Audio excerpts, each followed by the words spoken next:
ನಮಸ್ಕಾರ, ಸಿಟಿವಿ ನ್ಯೂಸ್ಗೆ ಸ್ವಾಗತ. ನಾನು ದೀಪಿಕಾ ಮಂಜುನಾಥ್. ಮೊದಲಿಗೆ ಮುಖ್ಯಾಂಶಗಳು.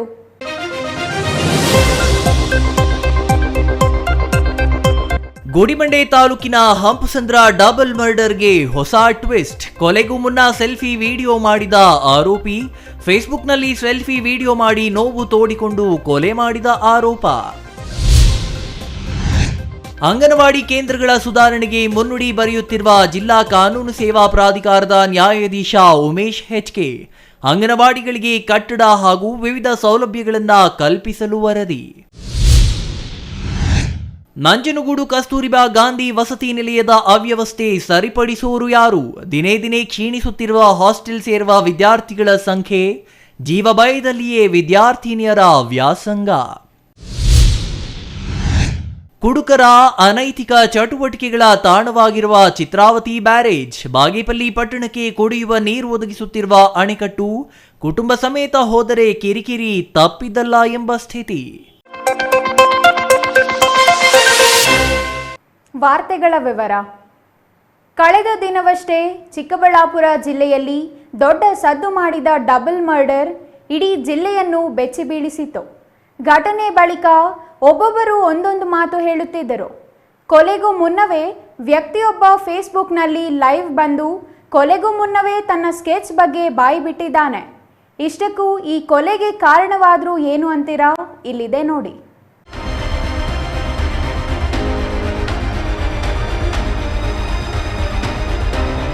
ಗುಡಿಬಂಡೆ ತಾಲೂಕಿನ ಹಂಪಸಂದ್ರ ಗ್ರಾಮದಲ್ಲಿ ಬೆಳ್ಳಂಬೆಳಗ್ಗೆ ನಡೆದ ಡಬಲ್ ಮರ್ಡರ್ ಸುದ್ದಿ ತಿಳಿದು ಇಡೀ ಜಿಲ್ಲೆಯ ಜನತೆ ಬೆಚ್ಚಿ ಬಿದ್ದಿದ್ರ. ಗ್ರಾಮಸ್ಥರು ಹಾಗೂ ಪೊಲೀಸರು ಘಟನೆ ಬಳಿಕ ಸ್ಥಳಕ್ಕೆ ಬಂದು ಪರಿಶೀಲನೆ ನಡೆಸಿ ಆರೋಪಿಯನ್ನ ವಶಕ್ಕೆ ಪಡೆದಿದ್ರ. ಇಬ್ಬರನ್ನ ಕೊಂದು ಪೊಲೀಸರಿಗೆ ಶರಣಾದ ಬಶೀರ್ ಅಹ್ಮದ್ ದಾಯಾದಿಗಳ ನಡುವೆ ಇದ್ದ ಆಸ್ತಿ ವಿವಾದ ತಾರಕಕ್ಕೇರಿ ತನ್ನ ಒಡಹುಟ್ಟಿದ ಅಣ್ಣ ಮತ್ತು ಅಣ್ಣನ ಮಗನ ಕೊಲೆಯಲ್ಲಿ ಅಂತ್ಯವಾಗಿದೆ ಎಂಬ ಮಾತುಗಳು ಕೇಳಿಬಂದ್ವ. ಆದರೆ ಇದೇ ಕೊಲೆಯ ಬಗ್ಗೆ ಮತ್ತೊಂದು ಇಂಟರೆಸ್ಟಿಂಗ್ ಸ್ಟೋರಿ ಬೆಳಕಿಗೆ ಬಂದಿದ್ದು, ಕೊಲೆ ಆರೋಪಿ ಬಶೀರ್ ಕೊಲೆ ಮಾಡುವುದಕ್ಕೂ ಮುನ್ನವೇ ಫೇಸ್ಬುಕ್ ಲೈವ್ ಬಂದು ತಾನು ಮಾಡುವ ಘಟನೆಯ ಬಗ್ಗೆ ಮೊದಲೇ ತಿಳಿಸಿದ್ದಾನೆ ಎಂಬ ವಿಡಿಯೋ ಈಗ ಬೆಳಕಿಗೆ ಬಂದಿದೆ. ದಾಯಾದಿಗಳ ನಡುವೆ ಇದ್ದ ಗಲಾಟೆಯ ವಿಚಾರವಾಗಿ ಸಾಕಷ್ಟು ಬಾರಿ ನ್ಯಾಯ ಪಂಚಾಯಿತಿ ಮಾಡಿದ್ರೂ ಬಗೆಹರಿಯದೆ ಪ್ರಕರಣ ಕೋರ್ಟ್ ಮೆಟ್ಟಿಲೇರಿದೆ. ಸೌದಿಯಲ್ಲಿ ಟೈಲರ್ ಕೆಲಸ ಮಾಡಿಕೊಂಡಿದ್ದ ಬಶೀರ್ ಅಹ್ಮದ್ ಇತ್ತೀಚೆಗಷ್ಟೇ ಗುಡಿಬಂಡೆಗೆ ಬಂದಿದ್ದ. ಆದರೆ ಕಳೆದ ದಿನ ನಮಾಜ್ಗೆ ಹೋಗಲೆಂದು ಮನೆಯಿಂದ ಆಚೆ ಬಂದಿದ್ದ ತನ್ನ ಅಣ್ಣನ ಮಗ ನಸೀರ್ ಅಹ್ಮದ್ ಹಾಗೂ ತನ್ನ ಅಣ್ಣ ಮೆಹಬೂಬ್ ಪಾಷಾ ಮೇಲೆ ಗುಂಡು ಹಾರಿಸಿ ಮಚ್ಚಿನಿಂದ ಕೊಚ್ಚಿ ಕೊಲೆ ಮಾಡಿ ಬಾಗೇಪಲ್ಲಿಯಲ್ಲಿದ್ದ ಪತ್ನಿಯನ್ನ ಕೊಲೆ ಮಾಡಲು ಹೋದಾಗ ಪೊಲೀಸರು ಬಂಧಿಸಿದ್ದಾರೆ. ಕೊಲೆ ಮಾಡುವುದಕ್ಕೂ ಮುನ್ನ ಆರೋಪಿ ಯೂಟ್ಯೂಬ್ನಲ್ಲಿ ಮಾನಸಿಕ ವೇದನೆ ಎಂಬ ಟೈಟಲ್ ನಡಿ 2 ವಿಡಿಯೋಗಳನ್ನು ಅಪ್ಲೋಡ್ ಮಾಡಿದ್ದಾನೆ. ಈ ವಿಡಿಯೋದಲ್ಲಿ ತನ್ನ ನೋವು ಹಂಚಿಕೊಂಡಿದ್ದಾನೆ. ಈ ವಿಡಿಯೋದಲ್ಲಿ ಆರೋಪಿ ಬಶೀರ್ ತನಗಾದ ಅನ್ಯಾಯವನ್ನ ಹೇಳಿಕೊಂಡಿದ್ದು, ಅಣ್ಣನ ಮಕ್ಕಳು, ಪತ್ನಿ ಹಾಗೂ ಮಕ್ಕಳು ತನಗೆ ದ್ರೋಹ ಬಗೆದಿದ್ದಾರೆ ಅಂತ ಹೇಳಿದ್ದಾರೆ. ಈ ಹಿಂದೆ ಆಸ್ತಿ ಗಲಾಟೆಯಲ್ಲಿ ಗಂಭೀರವಾಗಿ ಗಾಯಗೊಂಡಿದ್ದ ತನಗೆ ಯಾರೂ ಸಹಾಯ ಮಾಡಲಿಲ್ಲ. ನನಗೆ ಗೊತ್ತಿಲ್ಲದೆ ನನ್ನ ತಾಯಿಯಿಂದ ನನ್ನ ಅಣ್ಣ ನಸೀರ್ ಸಾಬ್ ಎಲ್ಲ ಆಸ್ತಿ ಬರೆಸಿಕೊಂಡ್ರು ಎಂದು ಹೇಳಿಕೊಂಡಿದ್ದಾನೆ. 1 ಎಕರೆ 37 ಗುಂಟೆ ಜಮೀನು, ಮನೆ ಸೇರಿದಂತೆ ಇರೋ ಮನೆಯನ್ನು ಬರೆಸಿಕೊಂಡಿದ್ದಾರೆ. ನನ್ನ ಹೆಂಡತಿಗೂ ತಲೆ ಕೆಡಿಸಿ ನನ್ನ ವಿರುದ್ಧ ಎತ್ತಿ ಕಟ್ಟಿದ್ರ. ಇದರಿಂದ ನನ್ನ ಮಗನು ಹಲ್ಲೆ ಮಾಡಿ ಮನೆ ಬರೆದುಕೊಂಡ ಅಂತ ದೌರ್ಜನ್ಯ ಮಾಡಿದ. ನಾನು ನನ್ನ ಕುಟುಂಬದೊಂದಿಗೆ ತುಂಬಾ ಚೆನ್ನಾಗಿ ಬಾಳಬೇಕು ಎಂದು ದುಬೈಗೆ ಹೋಗಿದ್ದೆ. ದುಬೈನಲ್ಲಿ ದುಡಿದ ಹಣವನ್ನೆಲ್ಲ ನನ್ನ ಹೆಂಡತಿಗೆ ಕಳುಹಿಸುತ್ತಿದ್ದೆ. ನನಗೆ ಅಂತ ಬ್ಯಾಂಕ್ ಅಕೌಂಟ್ ಕೂಡ ಇಟ್ಟುಕೊಂಡಿರಲಿಲ್ಲ. ನನ್ನ ಹೆಂಡತಿ ಅಕೌಂಟ್ಗೆ ದುಡಿದ ಎಲ್ಲಾ ಹಣ ಹಾಕುತ್ತಿದ್ದೆ. ಎಲ್ಲರೂ ತನಗೆ ಮೋಸ ಮಾಡಿದ್ದಾರೆ ಎಂದು ಹೇಳಿಕೊಂಡಿದ್ದಾನೆ. ನನ್ನ ಜೊತೆ ತುಂಬ ಅನ್ಯಾಯ, ಮೋಸ ಆಗಿದೆ. ನಾನು ಹೇಳ್ಕೊಳ್ಳೋಕ್ಕೂ ಅಸಹ್ಯ ಅನಿಸುತ್ತೆ.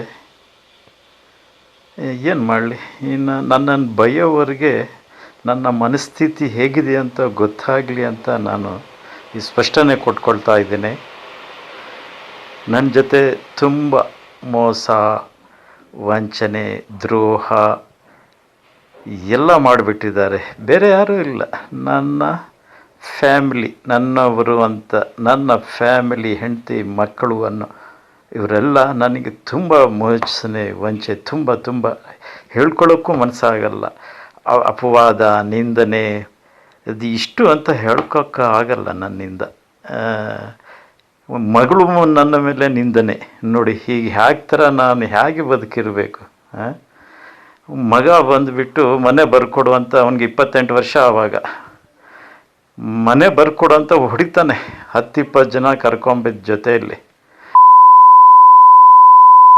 ನನ್ನ ಹೆಂಡತಿ ಮಗ, ಹೆಂಡತಿ ತಮ್ಮ, ಅವ್ರ ದೊಡ್ಡಪ್ಪನ ಮಗ, ಹೆಂಡತಿ, ಅಪ್ಪ, ಇವರೆಲ್ಲ ಒಂದು 15-20 ಜನ ಒಂದಾಗಿ ಬಂದು ಅವರಿಗೆ ಸಪೋರ್ಟು ನನ್ನ ಫ್ಯಾಮಿಲಿಯ, ನಮ್ಮ ಅಪ್ಪನ ಮಕ್ಕಳು, ಮೊಮ್ಮಕ್ಕಳು, ಮೊಮ್ಮಕ್ಕಳು ಎಲ್ಲ ಸೇರಿ ನನಗೆ ಹಾಳು ಮಾಡಿದ್ದಾರೆ. ನಜೀರು ಸೃಷ್ಟಿಕರ್ತ ಅಂದರೆ ಅವನ ಮಹಬೂಬ್ ಸಾಬ್, ಅವನ ಮಗ ನಜೀರ್, ಮತ್ತು ಅವನ ರಿಯಾಜ್, HP ರಿಯಾಜ್ ಪಿರುಸಾಬಿ ಮಗ, ಇವರೆಲ್ಲ ಸೇರಿಬಿಟ್ಟು ನನ್ನ ಸರ್ವನಾಶ ಮಾಡಿದ್ದಾರೆ. ನನ್ನ ಮನಸ್ಥಿತಿ ಹೆಂಗಿರಬೇಕು ನೀವು ಅರ್ಥ ಮಾಡ್ಕೋಬೇಕು. ನಮ್ಮ ಅಪ್ಪ ಅಮ್ಮಂದು 12-13 ಎಕರೆ ಜಮೀನು, ನನಗೆ 1 ಸೆಂಟಿ ಜಮೀನಿಲ್ಲ. ಇರೋ ಮನೆ ಕೂಡ ಅದನ್ನು ವೀಲ್ ಬರೆಸ್ಕೊಂಡಿದ್ದಾನೆ ಒಬ್ಬ ಅಣ್ಣನ ಮಗ. ನಾನು ಈ ಇಳಿ ವಯಸ್ಸಿನಲ್ಲಿ ಫ್ಯಾಮಿಲಿ ಹೀಗೆ ಮಾಡ್ತಾರೆ, ಅಣ್ಣ ತಮ್ಮಂದರು ಹೀಗೆ ಮಾಡ್ತಾರೆ. ಇವರೇ ಮುಖ್ಯ ಕಾರಣ. ಇವರೇ ನನ್ನ ಅಣ್ಣ ತಮ್ಮಂದಿರು, ಅವರ ಮಕ್ಕಳು, ಇವರಿಂದನೇ ಈ ಹೆಂಡತಿಗೆ ತಲೆ ಕೆಡಿಸ್ಬಿಟ್ಟು ನನ್ನ ಮಕ್ಕಳಿಗೆ. ನನಗೆ 1 ಸೆಂಟಿ ಜಮೀನಿಲ್ಲ. ಲಾಸ್ಟಿಗೆ ಮನೆ ಮಾರಿ ಕೂಡ ಇವರಿಂದ ಸವಾಸ ದೂರ ಇರೋಣ, ಇವರಿಂದ ಬೇರೆ ಆಗಿರೋಣ ಅಂತ ಅಂದ್ಬಿಟ್ಟು ಮನೆ ಮಾರಿ 12 ಲಕ್ಷ ಕೊಟ್ಟಿದ್ದೀನಿ. ಕೊಟ್ಟಾದಮೇಲೆ ಆದರೂ ನನಗೆ ಇದು ಕೊಡಬೇಕಲ್ಲ, ನಾನು ಡೈವರ್ಸ್ ಕೊಡಬೇಕಲ್ಲ. ನಾನು 15 ವರ್ಷ ಇದ್ದಾಗ ನನಗೆ ಭಾಗ ಇಟ್ಟ. ಆವಾಗಲಿಂದ ಇವರೆಲ್ಲ ಬೈಯೋದು, ಹೊಡೆಯೋದು, ಇದೆಲ್ಲ ನಾರ್ಮಲ್ಲೇ, ಸಾಮಾನ್ಯನೇ ಅಂದ್ಕೊಂಡಿದ್ದೆ. ಲಾಸ್ಟಿಗೆ ಈ ಥರ ನನ್ನ ಬದುಕು ಹಾಳು ಮಾಡಿಬಿಟ್ರು. ನೋಡಿ ನಾನು ಮನಸ್ಥಿತಿ ಹೆಂಗಿರ್ಬೋದು, ಹೇಗೆ ಬದುಕಲಿ? ಮಸೀದಿಯಲ್ಲಿ ಬರೋಕ್ಕೆ ಬಿಡ್ತಾ ಇಲ್ಲ, ಮನೆಯಲ್ಲೂ ಬಿಡ್ತಾ ಇಲ್ಲ. ಅವಮಾನ, ಎಲ್ಲಕ್ಕಿಂತ ದೊಡ್ಡ ಮೊದಲನೇ ಮಾತು, ನನಗೆ ತುಂಬ ಅವಮಾನ ಸಹಿಸೋಕ್ಕೂ ಆಗಲ್ಲ. ನನಗೆ ಯಾಕೆ ಅಷ್ಟು ದುಃಖ ಬೇಜಾರಂದರೆ, ನಾನು ಯಾವತ್ತೂ ಬೀದಿಯಲ್ಲಿ ಹೋಗಿ ಜನರಿಗೆ ಮಾತಾಡ್ಕೊಂಡು ನಿಂತ್ಕೊಳ್ಳೋದು, ತಿರುಗಾಡೋದು, ಇವನ್ ಅಂಗಡಿ ಕೂಡ ಹೋಗೋದು ನಾಚ್ಕೊಳ್ಳೋದು. ನನ್ನ ಮನೆ ಒಳಗೆ ಬಾಗಿಲು ಹಾಕ್ಕೊಂಡಿರ್ತಾ ಇದ್ದೆ ನಾನು ಮನೆಯಲ್ಲಿರಬೇಕಾದ್ರೆ. ಅಂಥವರಿಗೆ ಇವರೆಲ್ಲ ಷಡ್ಯಂತ್ರ ಮಾಡಿ ನನಗೆ ಹಾಳು ಮಾಡಿಬಿಟ್ರು. ನಾನು ಹೇಗೆ ಬದುಕಲಿ? ಒಟ್ಟಾರೆ ದಾಯಾದಿಗಳ ನಡುವೆ ಇದ್ದ ಆಸ್ತಿ ಕಲಹಕ್ಕೆ ತಂದೆ ಮಗ ಕೊಲೆಯಾಗಿದ್ದು, ಇದೇ ವಿಚಾರವಾಗಿ ಕೊಲೆಗೂ ಮುನ್ನ ಮಾಡಲಾಗಿತ್ತು ಎನ್ನುವ ಲೈವ್ ವಿಡಿಯೋ ಈಗ ಹಲವು ಅನುಮಾನಗಳಿಗೆ ದಾರಿ ಮಾಡಿದೆ. ವಿಡಿಯೋ ಆಧರಿಸಿ ಕೊಲೆಯನ್ನ ತಡೆಯಬಹುದಿತ್ತು ಎಂಬ ಹೇಳಿಕೆಗಳು ಕೇಳಿಬರುತ್ತಿವೆ. ಏನೇ ಆಗಲಿ, ದಾಯಾದಿಗಳ ನಡುವಿನ ಜಗಳ ಕೊಲೆಯಲ್ಲಿ ಅಂತ್ಯವಾಗಿದ್ದು ದುರಂತವೇ ಎನ್ನಬಹುದು. Satish Babu, CTV news, Gudibande.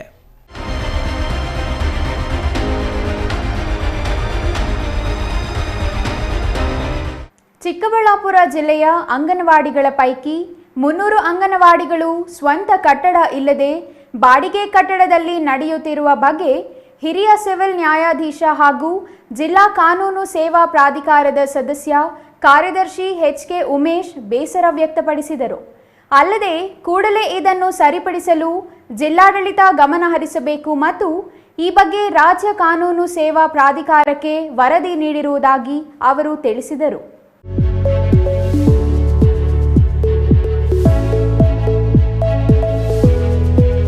ಚಿಕ್ಕಬಳ್ಳಾಪುರ ಜಿಲ್ಲೆಯ ಅಂಗನವಾಡಿಗಳ ಪೈಕಿ 300 ಅಂಗನವಾಡಿಗಳು ಸ್ವಂತ ಕಟ್ಟಡವಿಲ್ಲದೆ ಬಾಡಿಗೆ ಕಟ್ಟಡದಲ್ಲಿ ನಡೆಯುತ್ತಿರುವ ಬಗ್ಗೆ ಹಿರಿಯ ಸಿವಿಲ್ ನ್ಯಾಯಾಧೀಶ ಹಾಗೂ ಜಿಲ್ಲಾ ಕಾನೂನು ಸೇವಾ ಪ್ರಾಧಿಕಾರದ ಸದಸ್ಯ ಕಾರ್ಯದರ್ಶಿ HK ಉಮೇಶ್ ಬೇಸರ ವ್ಯಕ್ತಪಡಿಸಿದರು.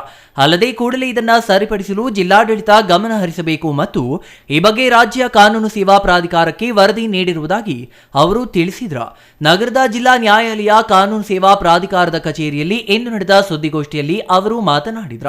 ಉಚ್ಚ ನ್ಯಾಯಾಲಯದ ವಿಶ್ರಾಂತ ನ್ಯಾಯಮೂರ್ತಿ ವೇಣುಗೋಪಾಲಗೌಡ ಅಧ್ಯಕ್ಷತೆಯಲ್ಲಿ ಅಪೌಷ್ಟಿಕತೆ ನಿವಾರಣಾ ರಾಜ್ಯ ಸಲಹಾ ಸಮಿತಿ ಅಂಗನವಾಡಿ ಕೇಂದ್ರಗಳ ಸುಧಾರಣೆಗೆ ಕ್ರಮ ವಹಿಸಿದಂತೆ ಜಿಲ್ಲಾ ಸಮಿತಿ ಮಾಡಬೇಕು ಎಂದು ರಾಜ್ಯ ಕಾನೂನು ಸೇವಾ ಪ್ರಾಧಿಕಾರ ನೀಡಿದ ಸೂಚನೆ ಮೇಲೆ ಜಿಲ್ಲಾ ಕಾನೂನು ಸೇವಾ ಪ್ರಾಧಿಕಾರ ಜುಲೈ 8ರಂದು ಜಿಲ್ಲೆಯ ಆಯ್ದ ಅಂಗನವಾಡಿ ಕೇಂದ್ರಗಳಿಗೆ ಖುದ್ದು ಭೇಟಿ ನೀಡಿ ಅಲ್ಲಿನ ಸ್ಥಿತಿಗತಿಗಳ ಬಗ್ಗೆ ಸಮಗ್ರ ಮಾಹಿತಿ ಕಲೆ ಹಾಕಿದೆ ಎಂದರು.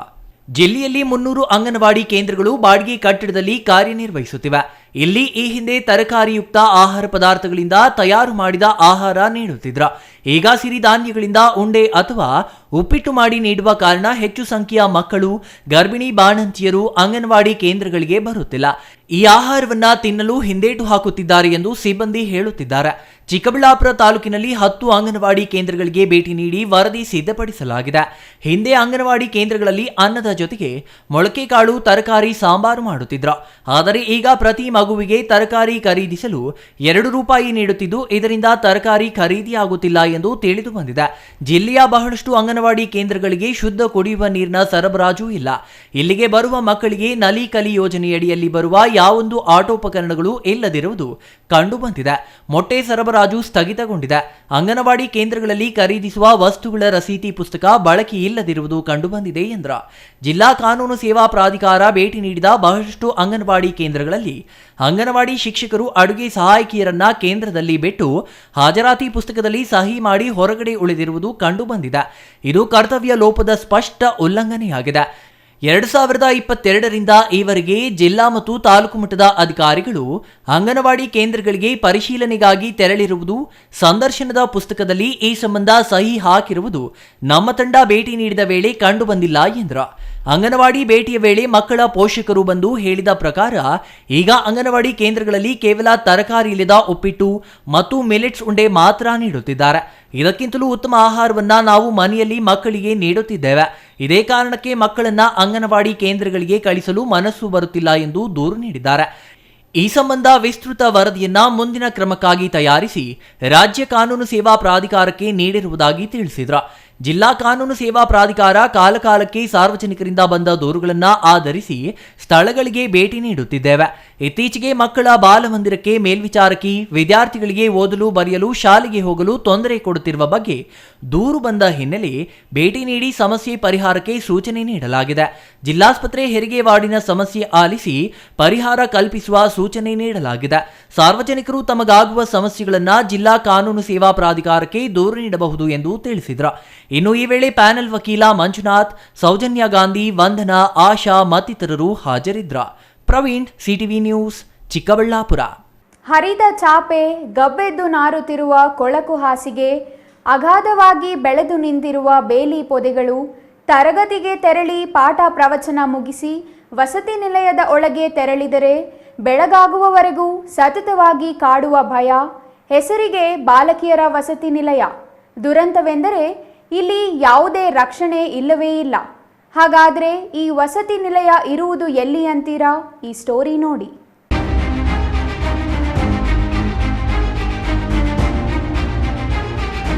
ರಾಜ್ಯದ ದೊರೆ, ವರುಣ ವಿಧಾನಸಭಾ ಕ್ಷೇತ್ರದ ಅಚ್ಚುಮೆಚ್ಚಿನ ನಾಯಕ ಮುಖ್ಯಮಂತ್ರಿ ಸಿದ್ದರಾಮಯ್ಯ ಅವರ ತವರು ಜಿಲ್ಲೆಯ ನಂಜನಗೂಡು ಪಟ್ಟಣದ ಹುಲ್ಲಹಳ್ಳಿ ಮುಖ್ಯ ರಸ್ತೆಯಲ್ಲಿರುವ ಕಸ್ತೂರ್ಬಾ ಗಾಂಧಿ ವಸತಿ ನಿಲಯ ಸಮಸ್ಯೆಗಳ ತಾಣವಾಗಿ ಬದಲಾಗಿದೆ. ಇಲ್ಲಿ ಬಾಲಕಿಯರಿಗೆ ಸೂಕ್ತ ರಕ್ಷಣೆ ಇಲ್ಲದೆ ಭಯ ಮತ್ತು ಆತಂಕದಲ್ಲಿ ಮಕ್ಕಳು ಕಾಲ ದೂಡುವಂತಾಗಿದ್ದು, ಬೃಹದಾಕಾರದ ಪೊದೆಗಳ ನಡುವೆ ಸ್ಮಶಾನದಂತಿದೆ ಈ ವಸತಿ ನಿಲಯ.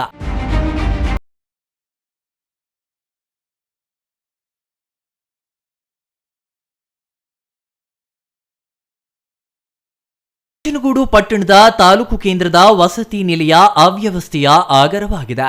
ಸರ್ಕಾರದ ಸವಲತ್ತುಗಳು ವಿದ್ಯಾರ್ಥಿನಿಯರಿಗೆ ತಲುಪುತ್ತಿಲ್ಲ. ಅವ್ಯವಸ್ಥೆಯಲ್ಲಿಯೇ ವಿದ್ಯಾರ್ಥಿಗಳು ದಿನ ದೂಡುತ್ತಿದ್ದಾರೆ. ಕಳೆದ ವರ್ಷ 30 ವಿದ್ಯಾರ್ಥಿಗಳ ಹಾಜರಾತಿ ಇದ್ದು, ಪ್ರಸಕ್ತ ವರ್ಷದಲ್ಲಿಯೂ ಹಾಜರಾತಿ ಇಳಿಮುಖವಾಗಿದೆ. ವಸತಿ ನಿಲಯದ ಒಳಭಾಗದಲ್ಲಿ ಬಾಲಕಿಯರು ಬಟ್ಟೆ ವಾಶ್ ಮಾಡಲು ಸ್ಥಳವಿಲ್ಲದೆ ಹೊರಭಾಗದ ನಾಲೆ ಸಮೀಪದಲ್ಲೇ ಬಟ್ಟೆ ಶುಚಿಗೊಳಿಸಬೇಕು. ಮಳೆಗಾಲ ಬಂದರೆ ಸೋರುವ ಕೊಠಡಿಗಳು, ಬಾಗಿಲು ಭದ್ರಪಡಿಸಲು ಚಿಲಕಗಳಿಲ್ಲ. ಗೋಡೆಯಿಂದ ಹೊರಬಂದು ನೇತಾಡುವ ವಿದ್ಯುತ್ ಸ್ವಿಚ್ ಬೋರ್ಡ್ಗಳು, ಸ್ವಚ್ಛತೆ ಇಲ್ಲಿ ಮರೀಚಿಕೆ. ಶಾಲೆ ಆರಂಭಗೊಂಡು ಬರೋಬ್ಬರಿ 3 ತಿಂಗಳು ಕಳೆದ್ರೂ ನೋಟ್ ಪುಸ್ತಕ, ಬ್ಯಾಗ್ಗಳನ್ನ ವಿತರಿಸಿಲ್ಲ. ಕೆಲ ವರ್ಷಗಳ ಹಿಂದೆ ನೀಡಿದ್ದ ಕೊಳುಕು ಹಾಸಿಗೆಗಳೇ ವಿದ್ಯಾರ್ಥಿನಿಯರಿಗೆ ಆಸರೆ. ಅವ್ಯವಸ್ಥೆಗಳನ್ನ ಕೂಡಲೇ ಸರಿಪಡಿಸದಿದ್ದಲ್ಲಿ ಮುಂದಿನ ವರ್ಷ ಮಕ್ಕಳನ್ನ ದಾಖಲಿಸಲ್ಲ ಎಂದು ಪೋಷಕರು ನಿರ್ಧರಿಸಿದ್ದಾರೆ. ಶಿಕ್ಷಣ ಇಲಾಖೆ ಉಸ್ತುವಾರಿಯಲ್ಲಿ ಕಾರ್ಯನಿರ್ವಹಿಸುತ್ತಿರುವ ಕಸ್ತೂರಿಬಾ ಗಾಂಧಿ ವಸತಿ ಶಾಲೆಯ ದುಸ್ಥಿತಿಯನ್ನ ಕೇಳುವವರೇ ಇಲ್ಲವಂತಾಗಿದ್ದಾರೆ. 6ನೇ ತರಗತಿಯಿಂದ 10ನೇ ತರಗತಿಯವರೆಗೆ ವ್ಯಾಸಂಗ ಮಾಡುವ ವಿದ್ಯಾರ್ಥಿನಿಯರಿಗಾಗಿ ಮೀಸಲಾಗಿರುವ ಕಸ್ತೂರಿಬಾ ವಸತಿ ಶಾಲೆಯ ಅವ್ಯವಸ್ಥೆ ಸರಿಪಡಿಸದಿದ್ದಲ್ಲಿ ಮುಂದಿನ ದಿನಗಳಲ್ಲಿ ಬೀಗ ಹಾಕುವ ಪರಿಸ್ಥಿತಿ ಬರಲಿದೆ. ರಾಜ್ಯದ ಮುಖ್ಯಮಂತ್ರಿಗಳ ತವರು ಜಿಲ್ಲೆಯ ನಂಜನಗೂಡು ಪಟ್ಟಣದ ಕೇಂದ್ರ ಸ್ಥಾನದಲ್ಲಿ ಬಾಲಕಿಯರ ವಸತಿ ನಿಲಯ ಅವ್ಯವಸ್ಥೆಯ ಆಗರವಾಗಿದೆ. ಜನಪ್ರತಿನಿಧಿಗಳು ಮತ್ತು ಅಧಿಕಾರಿಗಳ ಕಾರ್ಯವೈಖರಿಗೆ ಕನ್ನಡಿ ಹಿಡಿದಿದೆ. ಈ ಬಾಲಕಿಯರ ವಸತಿ ನಿಲಯದಲ್ಲಿ ಸಮಸ್ಯೆಗಳ ಸರಮಾಲೆ ಸಂಬಂಧಪಟ್ಟ ಶಿಕ್ಷಣ ಇಲಾಖೆ ಅಧಿಕಾರಿಗಳು ಎಚ್ಚೆತ್ತುಕೊಳ್ಳುವರೇ ಎಂಬುದನ್ನು ಕಾದು ನೋಡಬೇಕಿದೆ. Kumar, CTV news, Nanjangud. ಅದು ಮೊದಲೇ ಬರಡು ನಾಡು ಎಂದು ಕುಖ್ಯಾತಿ ಹೊಂದಿದ್ದ ತಾಲೂಕು. ಆ ತಾಲೂಕಿನ ಜನರಿಗೆ ಕುಡಿಯಲು ಆ ಒಂದು ಡ್ಯಾಮ್ ಸಂಜೀವಿನಿಯಾಗಿತ್ತು. ಆದರೆ ಅಧಿಕಾರಿಗಳು ಸರಿಯಾಗಿ ನಿರ್ವಹಣೆ ಮಾಡದೆ ಈಗ ಕುಡುಕರ ಅಡ್ಡೆಯಾಗಿದೆ. ಅಷ್ಟಕ್ಕೂ ಆ ಡ್ಯಾಮ್ ಯಾವುದು, ಏನು ಅಲ್ಲಿನ ಸಮಸ್ಯೆ ಅಂತೀರಾ? ಹಾಗಾದರೆ ಈ ಸ್ಟೋರಿ ನೋಡಿ.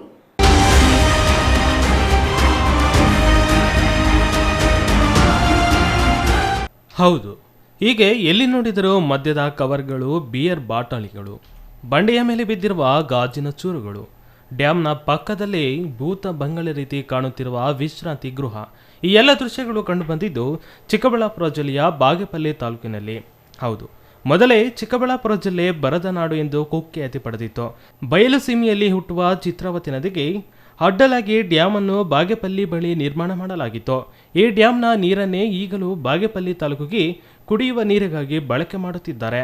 ಹೀಗಿದ್ದರೂ ಸಹ ಪುರಸಭೆ ಅಧಿಕಾರಿಗಳು ಮಾತ್ರ ಇವುಗಳನ್ನು ನಿರ್ವಹಣೆ ಮಾಡುವ ನಿರ್ಲಕ್ಷ್ಯ ವಹಿಸುತ್ತಿವೆ. ಇದರ ಪರಿಣಾಮವಾಗಿ ಈಗ ಈ ಪ್ರಸಿದ್ಧ ಸ್ಥಳ ಅಕ್ರಮ ಚಟುವಟಿಕೆಗಳ ತಾಣವಾಗಿ ಮಾರ್ಪಟ್ಟಿದೆ.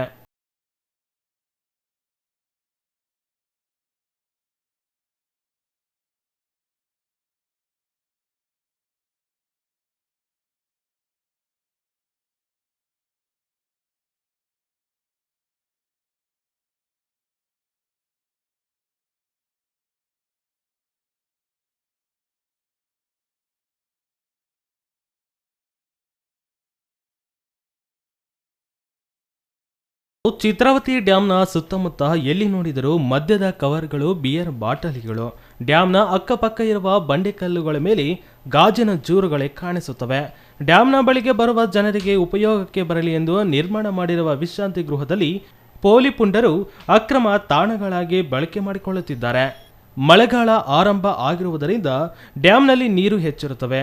ನೋಡೋಣ ಎಂದು ಬರುವ ಜನರಿಗೆ ಇಲ್ಲಿ ನಿರಾಸೆಯಾಗುತ್ತದೆ. ಡ್ಯಾಮ್ ನೋಡಿ 5 ನಿಮಿಷ ನೆಮ್ಮದಿಯಾಗಿ ಕುಳಿತುಕೊಳ್ಳಲು ಆಗುವುದಿಲ್ಲ. ಅಲ್ಲದೆ ಕುಟುಂಬ ಸಮೇತ ಬರುವವರಿಗೆ ಭದ್ರತೆಯ ಭಯ ಕಾಡುತ್ತಿದೆ. ಪುಂಡರು ಯಾವಾಗ ಹೇಗೆ ಬರುತ್ತಾರೆ ಎಂದು ತಿಳಿಯದೆ ಭಯದಿಂದ ಕುಟುಂಬಸ್ಥರು ಬೇಗ ಜಾಗ ಖಾಲಿ ಮಾಡುತ್ತಿದ್ದಾರೆ. ವೀಕೆಂಡ್ನಲ್ಲಿ ಅತಿ ಹೆಚ್ಚು ಜನರು ಈ ಜಾಗಕ್ಕೆ ಆಗಮಿಸುತ್ತಾರೆ. ಸರಿಯಾಗಿ ಅಧಿಕಾರಿಗಳು ಇದನ್ನು ನಿರ್ವಹಿಸಿದರೆ ಒಂದು ಪ್ರಮುಖ ಪ್ರವಾಸಿ ತಾಣವಾಗುತ್ತದೆ. ಆದರೆ ಅಧಿಕಾರಿಗಳು ಮಾತ್ರ ಈ ಕಡೆ ತಲೆ ಕೂಡ ಹಾಕುತ್ತಿಲ್ಲ. ಇರುವ ಒಂದು ವಿಶ್ರಾಂತಿ ಗೃಹವನ್ನು ಕೂಡ ನಿರ್ವಹಣೆ ಮಾಡಿಲ್ಲ ಎಂಬುದು ಬೇಸರ ಸಂಗತಿಯಾಗಿದೆ. ಒಂದು ಕುಡಿಯೋ ನೀರಿಗಾಗಿ ಕಟ್ಟಿರುವಂಥ ಚಿತ್ರಾವತಿ ನದಿಗೆ ಡ್ಯಾಮ್ ಅಂತ ಮಾಡಿದ್ರು. ಇವತ್ತೇನೋ ಮಳೆ ಇಲ್ಲದೆ ಬೆಳೆಗಳೆಲ್ಲ ಹಾಳಾಗಿ ಸುಮಾರು ವರ್ಷಗಳಿಂದ ಕಂಗೆಟ್ಟಿದ್ವಿ. ಹೋದ ವರ್ಷ ಮಳೆನೇ ಇಲ್ಲ. ಈ ವರ್ಷ ಏನೋ ಅಲ್ಪ ಸ್ವಲ್ಪ ಮಳೆ ಬಿದ್ದಿದೆ. ಹೋದ ವರ್ಷದ ಹಿಂದಿನ ವರ್ಷ ತುಂಬಿರುವಂಥ ಒಂದು ಡ್ಯಾಮ್ ಇದು. ಇವಾಗ ಅಷ್ಟು ಅಲ್ಪ ಸ್ವಲ್ಪ ನೀರಿದೆ. ಖಾಲಿ ಬಾಗೇಪಲ್ಲಿ ಪಟ್ಟಕ್ಕಾಗಿ ಕುಡಿಯೋ ನೀರಿನ ಒಂದು ವ್ಯವಸ್ಥೆಗೋಸ್ಕರ ಇದನ್ನು ಜೋಪಾನವಾಗಿ ಇಟ್ಕೊಳ್ಬೇಕಾದಂಥ ನಮ್ಮ ಸಂಬಂಧಪಟ್ಟ ಅಧಿಕಾರಿಗಳಿರ್ಬೋದು, ಸಂಬಂಧಪಟ್ಟ ಪುರಸಭೆಯವರು ಇರ್ಬೋದು, ಇವತ್ತು ಇದ್ರ ಕಡೆ ಸರಿಯಾಗಿ ನೋಡ್ತಾರೋ ಇದ್ದಾರೋ ಇಲ್ಲೋ ಗೊತ್ತಿಲ್ಲ. ಇದಕ್ಕೆ ಬರ್ತಾ ಇರುವಂಥ ಅನುದಾನ ಏನು ಮಾಡ್ತಾ ಇದ್ದಾರೆ ಅನ್ನೋದು ಯಾರಿಗೂ ಅರ್ಥ ಆಗ್ತಾ ಇಲ್ಲ. ಯಾಕಂತಂದರೆ ಇಲ್ಲೆಲ್ಲ ನೋಡಿದ್ರೆ ನೋಡಿ, ಇಲ್ಲಿ ಪ್ರವಾಸಿಗರು ಬಂದಾಗ ಪ್ರವಾಸಿಗರು ಇಲ್ಲಿ ಉಳ್ಕೊಳ್ಳೋಕ್ಕೆ ಒಂದು ವಿಶ್ರಾಂತಿ ಧಾಮ. ಪ್ರವಾಸಿಗರು ಹೆಣ್ಮಕ್ಳು ಬಂದರೆ ಇಲ್ಲಿ ಒಂದು ಊಟ ವ್ಯವಸ್ಥೆ ಮಾಡಿಕೊಂಡು ಊಟ ಉಪಚಾರ ಮಾಡಿಕೊಂಡು ಇಲ್ಲಿ ವಿಶ್ರಾಂತಿ ಪಡೆಯುವಂಥ ಒಂದು ಗೃಹ ಇದು. ಇವತ್ತು ಅನೈತಿಕ ಚಟುವಟಿಕೆಗಳಿಗೆ ತಾಣವಾಗಿದೆ ಇದು. ಇದರ ಸಂಬಂಧಪಟ್ಟ ಅಧಿಕಾರಿಗಳು ತಕ್ಷಣ ಎಚ್ಚೆತ್ಕೋಬೇಕು. ಎಚ್ಚೆತ್ಕೊಂಡು ಇಲ್ಲೆಲ್ಲ ಏನು ಮದ್ಯದ ಬಾಟ್ಲಿಗಳು ನೋಡು ಏನು ಯಥೇಚ್ಛವಾಗಿ ಕುಡಿದು, ಇಲ್ಲಾಂದರೆ ಅಲ್ಲಿ ಬಾಟ್ಲು ಬಿಸಾಕೋ ಜೊತೆಗೆ ಎಲ್ಲ ಒಡೆದಿದ್ದಾರೆ. ಮಕ್ಕಳು ಮರಿಗಳನ್ನ ಎತ್ಕೊಂಡು ಬರ್ತಾರಲ್ಲ, ಆ ಮಕ್ಕಳು ಓಡಾಡೋಕ್ಕೂ ಹೆಜ್ಜೆ ತೆಗೆದು ಹೆಜ್ಜೆ ಇಡೋಕ್ಕೂ ಇವತ್ತು ಆಗ್ತಾ ಇಲ್ಲ. ಗಿಡಗಂಟುಗಳು ಬಿದ್ದು ಎಲ್ಲ ಹಾಳು ಬಿಸಿಬಿಟ್ಟಿದ್ದಾರೆ. ಅದಕ್ಕಾಗಿ ತಕ್ಷಣ ಇದಕ್ಕೆ ಸಂಬಂಧಪಟ್ಟ ಪುರಸಭೆ ಇರ್ಬೋದು, ಇದಕ್ಕೆ ಸಂಬಂಧಪಟ್ಟ ಅಧಿಕಾರಿಗಳಿರ್ಬೋದು ಎಚ್ಚೆತ್ಕೊಳ್ಬೇಕು. ಏನು ಈ ಚಿತ್ರಾವತಿ ಡ್ಯಾಮ್ ನೋಡೋಕೆ ಬರ್ತಾರಲ್ಲ, ಕುಟುಂಬ ಸಮೇತ ಮಕ್ಕಳೊಂದಿಗೆ ಬರ್ತಾರಲ್ಲ, ಅವರೊಂದೊತ್ತು ಊಟ ಇಲ್ಲಿ ಸಮಾಧಾನವಾಗಿ ಊಟ ಮಾಡಿಕೊಂಡು ಸ್ವಲ್ಪ ಇಲ್ಲಿ ಏನೋ ಸ್ವಲ್ಪ ಇದು ಟೂರಿಸಂ ಪ್ಲೇಸ್ ಥರ ಇರಬೇಕಾಗಿತ್ತು. ಇವತ್ತು ಅನೈತಿಕ ಚಟುವಟಿಕೆ ತಾಣವಾಗಿದೆ ಇದು. ಅದಕ್ಕಾಗಿ ತಕ್ಷಣ ಎಚ್ಚೆತ್ಕೋಬೇಕು ಅಂತ ಈ ಮೂಲಕ ತಾವಾದರೂ ಕಣ್ತಿರಿದ್ದೀರಿ. ತಮ್ಮ ಮಾಧ್ಯಮಕ್ಕೊಂದು ಧನ್ಯವಾದ ಹೇಳ್ತಾ ಇದ್ದೀನಿ. ಮಾಧ್ಯಮ ಮಿತ್ರರು ಸಂಬಂಧಪಟ್ಟವ್ರಿಗಿದು ಎಚ್ಚರಿಕೆ ಕೊಡಬೇಕು ಅಂತ ಈ ಮೂಲಕ ತಮ್ಮಲ್ಲಿ ಮಾಡಬೇಕು. ಒಟ್ಟಾರೆ ಡ್ಯಾಮ್ನ ನಿರ್ವಹಣೆ ಮಾಡಬೇಕಾದ ಅಧಿಕಾರಿಗಳು ನಿರ್ಲಕ್ಷ್ಯ ವಹಿಸುತ್ತಿದ್ದಾರೆ. ಹೀಗಾಗಿ ಬಾಗೇಪಲ್ಲಿ ಜನರು ಕಲುಷಿತ ನೀರು ಕುಡಿಯಬೇಕಾಗಿದೆ. ಇನ್ನಾದರೂ ಪೊಲೀಸ್ ಇಲಾಖೆ ಜೊತೆಗೆ ಪುರಸಭೆ ಅಧಿಕಾರಿಗಳು ಸೇರಿ ಅಕ್ರಮ ಚಟುವಟಿಕೆಗಳಿಗೆ ಕಡಿವಾಣ ಹಾಕುತ್ತಾರೆ ಎಂದು ಕಾದು ನೋಡಬೇಕಾಗಿದೆ. CTV news bureau, Chikkaballapur.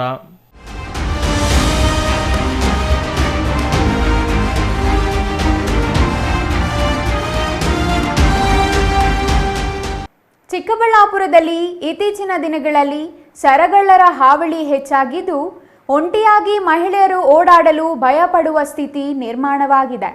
ಪರಿಸ್ಥಿತಿ ಹೀಗಿರುವಾಗಲೇ ಕಳ್ಳನೊಬ್ಬ ರಾಜಾರೋಷವಾಗಿ ಮನೆಯೊಳಗೆ ನುಗ್ಗಿ ಚಿನ್ನದ ಸರ ಕದ್ದು ಪರಾರಿಯಾಗಿದ್ದಾನೆ. ಆದರೆ ಪೊಲೀಸರು ಕೆಲವೇ ಗಂಟೆಗಳಲ್ಲಿ ಕಳ್ಳನನ್ನು ಹಿಡಿದು ಸಾರ್ವಜನಿಕರ ಮೆಚ್ಚುಗೆಗೆ ಪಾತ್ರರಾಗಿದ್ದಾರೆ. ಚಿಕ್ಕಬಳ್ಳಾಪುರದಲ್ಲಿ ಇತ್ತೀಚಿನ ದಿನಗಳಲ್ಲಿ ಸರಗಳ್ಳರ ಹಾವಳಿ ಹೆಚ್ಚಾಗಿದ್ದು, ಒಂಟಿಯಾಗಿ ಮಹಿಳೆಯರು ಓಡಾಡಲು ಭಯಪಡುವ ಸ್ಥಿತಿ ನಿರ್ಮಾಣವಾಗಿದೆ. ಪರಿಸ್ಥಿತಿ ಹೀಗಿರುವಾಗಲೇ ಕಳ್ಳನೊಬ್ಬ ರಾಜಾರೋಷವಾಗಿ ಮನೆಯೊಳಗೆ ನುಗ್ಗಿ ಚಿನ್ನದ ಸರ ಕದ್ದು ಪರಾರಿಯಾಗಿದ್ದಾನೆ. ಆದರೆ ಪೊಲೀಸರು ಕೆಲವೇ ಗಂಟೆಗಳಲ್ಲಿ ಕಳ್ಳನನ್ನ ಹಿಡಿದು ಸಾರ್ವಜನಿಕರ ಮೆಚ್ಚುಗೆಗೆ ಪಾತ್ರರಾಗಿದ್ದಾರೆ. ನಿರ್ಜನ ಪ್ರದೇಶಗಳಲ್ಲಿ ಓಡಾಡುವ ಮಹಿಳೆಯರ ಕತ್ತಿನಲ್ಲಿರುವ ಸರಕ್ಕೆ ಕೈ ಹಾಕುವ ಕಳ್ಳರು ಇತ್ತೀಚೆಗೆ ಮನೆಗಳಿಗೆ ನುಗ್ಗಿ ಕಳವು ಮಾಡುತ್ತಿದ್ರು.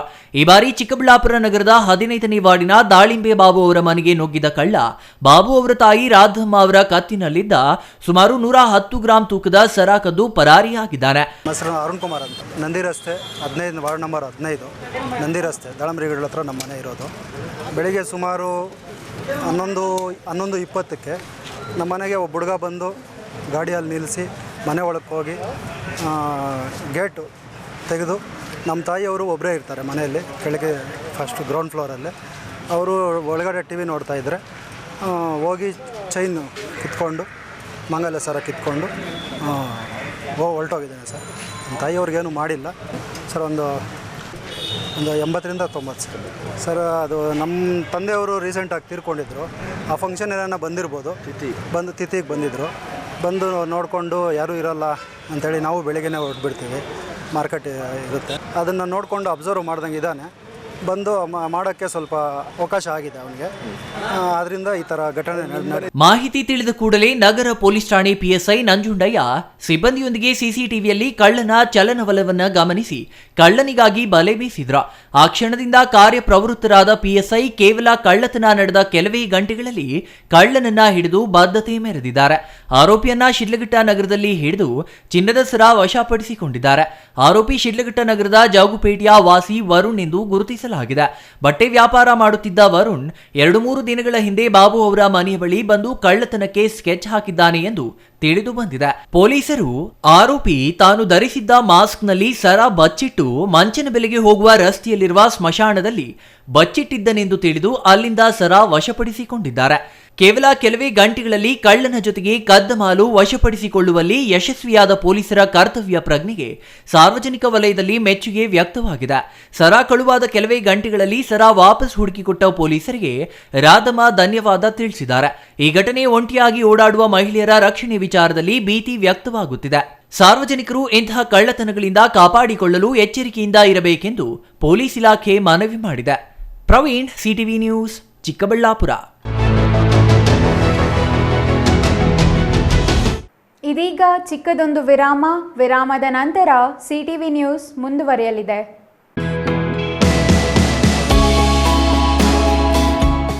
ಶ್ರೀ ಚಾಮವಿ ಪಾರ್ಟಿ ಹಾಲ್ 4ನೇ ಮಹಡಿ, ಶ್ರೀ ಚಾಮವಿ ಕಾಂಪ್ಲೆಕ್ಸ್, ಗೆರಿಯಾ ಶೋರೂಮ್ನ ಮೇಲೆ, ನಂಬರ್ 232T, ಬಿಬಿ ರಸ್ತೆ, ಚಿಕ್ಕಬಳ್ಳಾಪುರ. ನಿಮ್ಮ ಎಲ್ಲ ಶುಭ ಕಾರ್ಯಗಳಿಗೆ ಸುಸಜ್ಜಿತ ಪಾರ್ಟಿ ಹಾಲ್ ಚಿಕ್ಕಬಳ್ಳಾಪುರದಲ್ಲಿ ಸಿದ್ಧ. ಹುಟ್ಟುಹಬ್ಬ, ನಾಮಕರಣ, ಕಾರ್ಯಕ್ರಮ ಯಾವುದೇ ಇರಲಿ, ನಿಮ್ಮ ನಿರೀಕ್ಷೆಗೆ ತಕ್ಕ ಪಾರ್ಟಿ ಹಾಲ್. ನಮ್ಮಲ್ಲಿ ದೊರೆಯುವ ಸೌಲಭ್ಯಗಳು: ವಿಶಾಲವಾದ party hall, 1 dining hall, modern ಅಡುಗೆ ಕೋಣೆ, 300 ಅತಿಥಿಗಳ ಆಸನ ಸಾಮರ್ಥ್ಯ, 2 ಕೊಠಡಿಗಳು ಸಸ್ಯಾಹಾರಿಗಳಿಗೆ ಮಾತ್ರ, ಎಸಿ ಕೇಂದ್ರೀಕೃತ ಪಾರ್ಟಿ ಹಾಲ್, ಪ್ರೊಜೆಕ್ಟರ್ ಮತ್ತು ಪರದೆಯೊಂದಿಗೆ ಸಿದ್ಧವಾಗಿದೆ. ಎಐ ಸ್ಪೀಕರ್ಗಳಿಂದ ಆವೃತ, ಲಿಫ್ಟ್ ಕೂಡ ಲಭ್ಯವಿದೆ. 100 ಕಾರ್ಗಳಿಗೆ ಪಾರ್ಕಿಂಗ್ ವ್ಯವಸ್ಥೆ, ಪವರ್ ಬ್ಯಾಕಪ್ ಜನರೇಟರ್ ಲಭ್ಯ. ಕೂಡಲೇ ಸಂಪರ್ಕಿಸಿ 9916161616 9137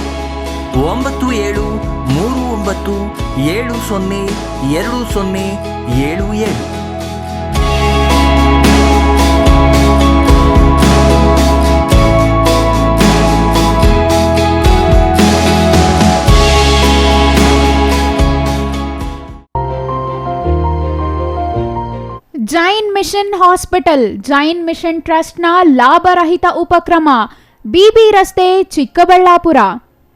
ಇನ್ನು ಮುಂದೆ ಹೆಚ್ಚಿನ ಚಿಕಿತ್ಸೆಗಾಗಿ ಬೆಂಗಳೂರಿಗೆ ಹೋಗಬೇಕು ಎಂಬ ಚಿಂತೆ ಬೇಡ. ಚಿಕ್ಕಬಳ್ಳಾಪುರದ ಮೊಟ್ಟ ಮೊದಲ ಅತ್ಯಾಧುನಿಕ ತಂತ್ರಜ್ಞಾನ, ಗುಣಮಟ್ಟದ ವೈದ್ಯಕೀಯವನ್ನು ಒಳಗೊಂಡ ಏಕೈಕ ಆಸ್ಪತ್ರೆ ಜೈನ್ ಮಿಷನ್ ಹಾಸ್ಪಿಟಲ್. ದಿನದ 24 ಗಂಟೆಗಳು ನೆಬುಲೈಸೇಷನ್, ಹೆರಿಗೆ, ಐಸಿಯು, ಟ್ರಾಮ್ ಸೆಂಟರ್, ಆಂಬ್ಯುಲೆನ್ಸ್ ಸೇವೆಗಳು ಲಭ್ಯವಿದೆ. ಜೈನ್ ಮಿಷನ್ ಆಸ್ಪತ್ರೆಯು 4 ಅಂತಸ್ತಿನ ಕಟ್ಟಡವನ್ನು ಒಳಗೊಂಡಿದ್ದು 100 ಹಾಸಿಗೆಗಳುಳ್ಳ ಸುಸಜ್ಜಿತವಾದ ಆಸ್ಪತ್ರೆಯಾಗಿದೆ. ಅಲ್ಲದೆ ಸುಧಾರಿತ ಲ್ಯಾಬ್ ಸೌಲಭ್ಯಗಳು, ಎಕ್ಸ್ರೇ, ಓಟಿ ಕಾಂಪ್ಲೆಕ್ಸ್, ಲ್ಯಾಬ್ ಸೇವೆಗಳು, ಒಳಗಿನ ರೋಗಿಗಳು, ಸಾಮಾನ್ಯ ಸೇವೆಗಳು ಲಭ್ಯವಿದೆ. 24 ಗಂಟೆಗಳ ತುರ್ತು ಸೇವೆಗಳು, ಐಸಿಯು, ಎನ್ಐಸಿಯು, ಅಪಘಾತ ಮತ್ತು ತುರ್ತು ಚಿಕಿತ್ಸೆ, ಫಾರ್ಮಸಿ, ಆಂಬ್ಯುಲೆನ್ಸ್. ವಿರಾಮದ ನಂತರ ಮತ್ತೆ ಸಿಟಿವಿ ನ್ಯೂಸ್ಗೆ ಸ್ವಾಗತ. ಕನ್ನಡ ಚಿತ್ರರಂಗದ ಉಳಿವು ಮತ್ತು ಗ್ರಾಮೀಣ ಪ್ರದೇಶದ ಸಾಮಾನ್ಯ ಕಲಾವಿದರಿಗೂ ಸದಸ್ಯತ್ವ ನೀಡುವ ಮೂಲಕ ಕಲಾವಿದರಾದ ಎಲ್ಲರನ್ನೂ ಗುರುತಿಸಿ ಅವಕಾಶ ಕಲ್ಪಿಸುವ ಕೆಲಸವನ್ನು ಕನ್ನಡ ಫಿಲ್ಮ್ ಚೇಂಬರ್ ಮಾಡಲಿದೆ ಎಂದು ಫಿಲ್ಮ್ ಚೇಂಬರ್ ಅಧ್ಯಕ್ಷ ಎಂಎಸ್ ರವೀಂದ್ರ ತಿಳಿಸಿದರು.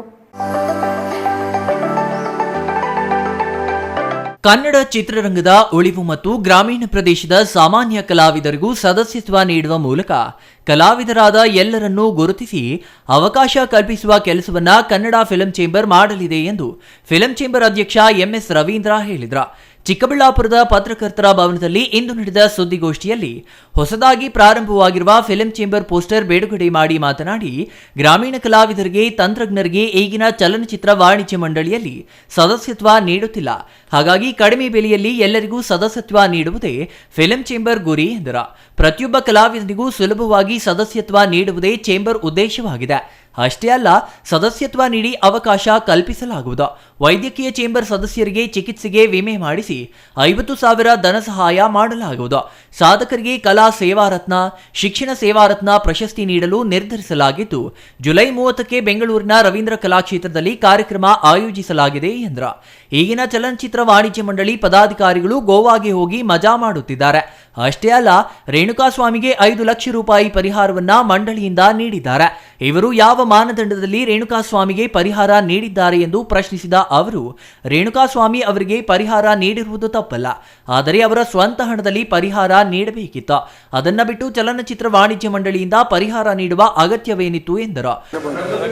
ಸರ್, ರಂಗಭೂಮಿ ಕಲಾವಿದ್ರೆ ಇಲ್ಲ ನಮ್ಮಲ್ಲಿ ಏನು ಕನ್ಸಿಡರ್ ಮಾಡಿದ್ವಿ ಅಂದರೆ, ರಂಗಭೂಮಿ ಮುಂದಕ್ಕೆ ಏನು ಹೇಳಿದ್ರೆ ಕಲಾವಿದರು ಅಂತ ಹೇಳಿದ್ರಿ, ಅವರು ಕೂಡ ಮೆಂಬರೇ. ರಂಗಭೂಮಿ ಕಲಾವಿದ್ರಿ, ಡ್ರಾಮಾ ಆರ್ಟಿಸ್ಟು, ಸ್ಟೇಜ್ ಆರ್ಟಿಸ್ಟು, ರೋಡಲ್ಲಿ ಆ್ಯಕ್ಟ್ ಮಾಡ್ತಾರಲ್ಲ ಸರ್, ರೋಡಲ್ಲಿ ಏನಕ್ಕಂತಾರೆ ಬೀದಿ ನಾಟಕ, ಅವರೂ ಕಲಾವಿದ್ರೆ. ಸೊ ನಾವು A to Z ಪ್ರತಿಯೊಬ್ಬರಿಗೂ ಮೆಂಬರ್ಶಿಪ್ ಕೊಡ್ತೀವಿ. ಫಿಲಮಿಗೆ ಸಂಬಂಧಪಟ್ಟಂಗೆ ಯಾರು ಅನ್ಯಾಯ ಆಗಿದೆ, ಸಮಾಜದಲ್ಲಿ ಹಿಂಗಾಗಬಾರ್ದು, ಹಂಗಾಗಿದೆ, ಅದಕ್ಕೆಲ್ಲ ನಾವು ಅಗ್ರಿ ಮಾಡ್ತೀವಿ. ಆಮೇಲೆ ಅದು ಕಾನೂನು ವ್ಯಾಪ್ತಿಲಿ ಬರ್ತದೆ. ದರ್ಶನ್ ಅವ್ರು ಮಾಡವ್ರೆ, ಮಾಡಿಲ್ಲ, ಅವೆಲ್ಲ ಸಪ್ರೇಟ್, ಅದನ್ನು ಮಾತಾಡೋಕ್ಕೆ ಬರಲ್ಲ ಕಾನೂನು ವ್ಯಾಪ್ತಿಲಿ. ಅದಕ್ಕೆ ಅಂತ ಕಾನೂನಿದೆ. ನಾನು ಕೇಳ್ತಿರೋ ಪ್ರಶ್ನೆ ಇಷ್ಟೇ, 5 ಲಕ್ಷ ನೀವು ಯಾಕೆ ಕೊಟ್ರಿ? ರೇಣುಕಾಸ್ವಾಮಿ ಯಾರು? 3 ಜನಕ್ಕೆ ಮಾತ್ರ ಮೆಂಬರ್ಶಿಪ್ ಇರೋದು. ಇವರು 25 ಲಕ್ಷ ಖರ್ಚು ಮಾಡಿ ಈ ಅಧ್ಯಕ್ಷರು 53 ಜನ ಕರ್ಕೊಂಡೋಗಿ ಗೋವಾಗೆ ಹೋಗಿ ಪಾರ್ಟಿ ಮಾಡ್ಕೊಂಡು ಒಬ್ರಿಗೊಬ್ರು ಜಗಳ ಮಾಡಿಕೊಂಡು ಈ ಶೋಕಿ ಕೆಲಸ ಕಾರ್ಯಗಳಿಗೆಲ್ಲ 25 ಲಕ್ಷ 30 ಲಕ್ಷ ಸ್ವಂತ ದುಡ್ಡಿಂದ ಖರ್ಚು ಮಾಡ್ತಾರೆ. I agree. ಆದರೆ ಒಬ್ಬ ದಾನ ಧರ್ಮ ಮಾಡ್ಬೇಕಾದ್ರೆ ನೀವು ಯಾಕೆ ಸರ್ 5 ಲಕ್ಷ 10 ಲಕ್ಷ ರೂಪಾಯಿ ಸ್ವಂತ ದುಡ್ಡಿಂದ ಕೊಡೋಲ್ಲ? ಮನೆ ದುಡ್ಡಿಂದ ಕೊಡಿ ಸರ್, ಭಗವಂತ ಮೆಚ್ತಾನೆ. ಸಂಘ ಸಂಸ್ಥೆ ದುಡ್ಡು ಯಾಕೆ ಸರ್ ಕೊಡ್ತೀರಾ?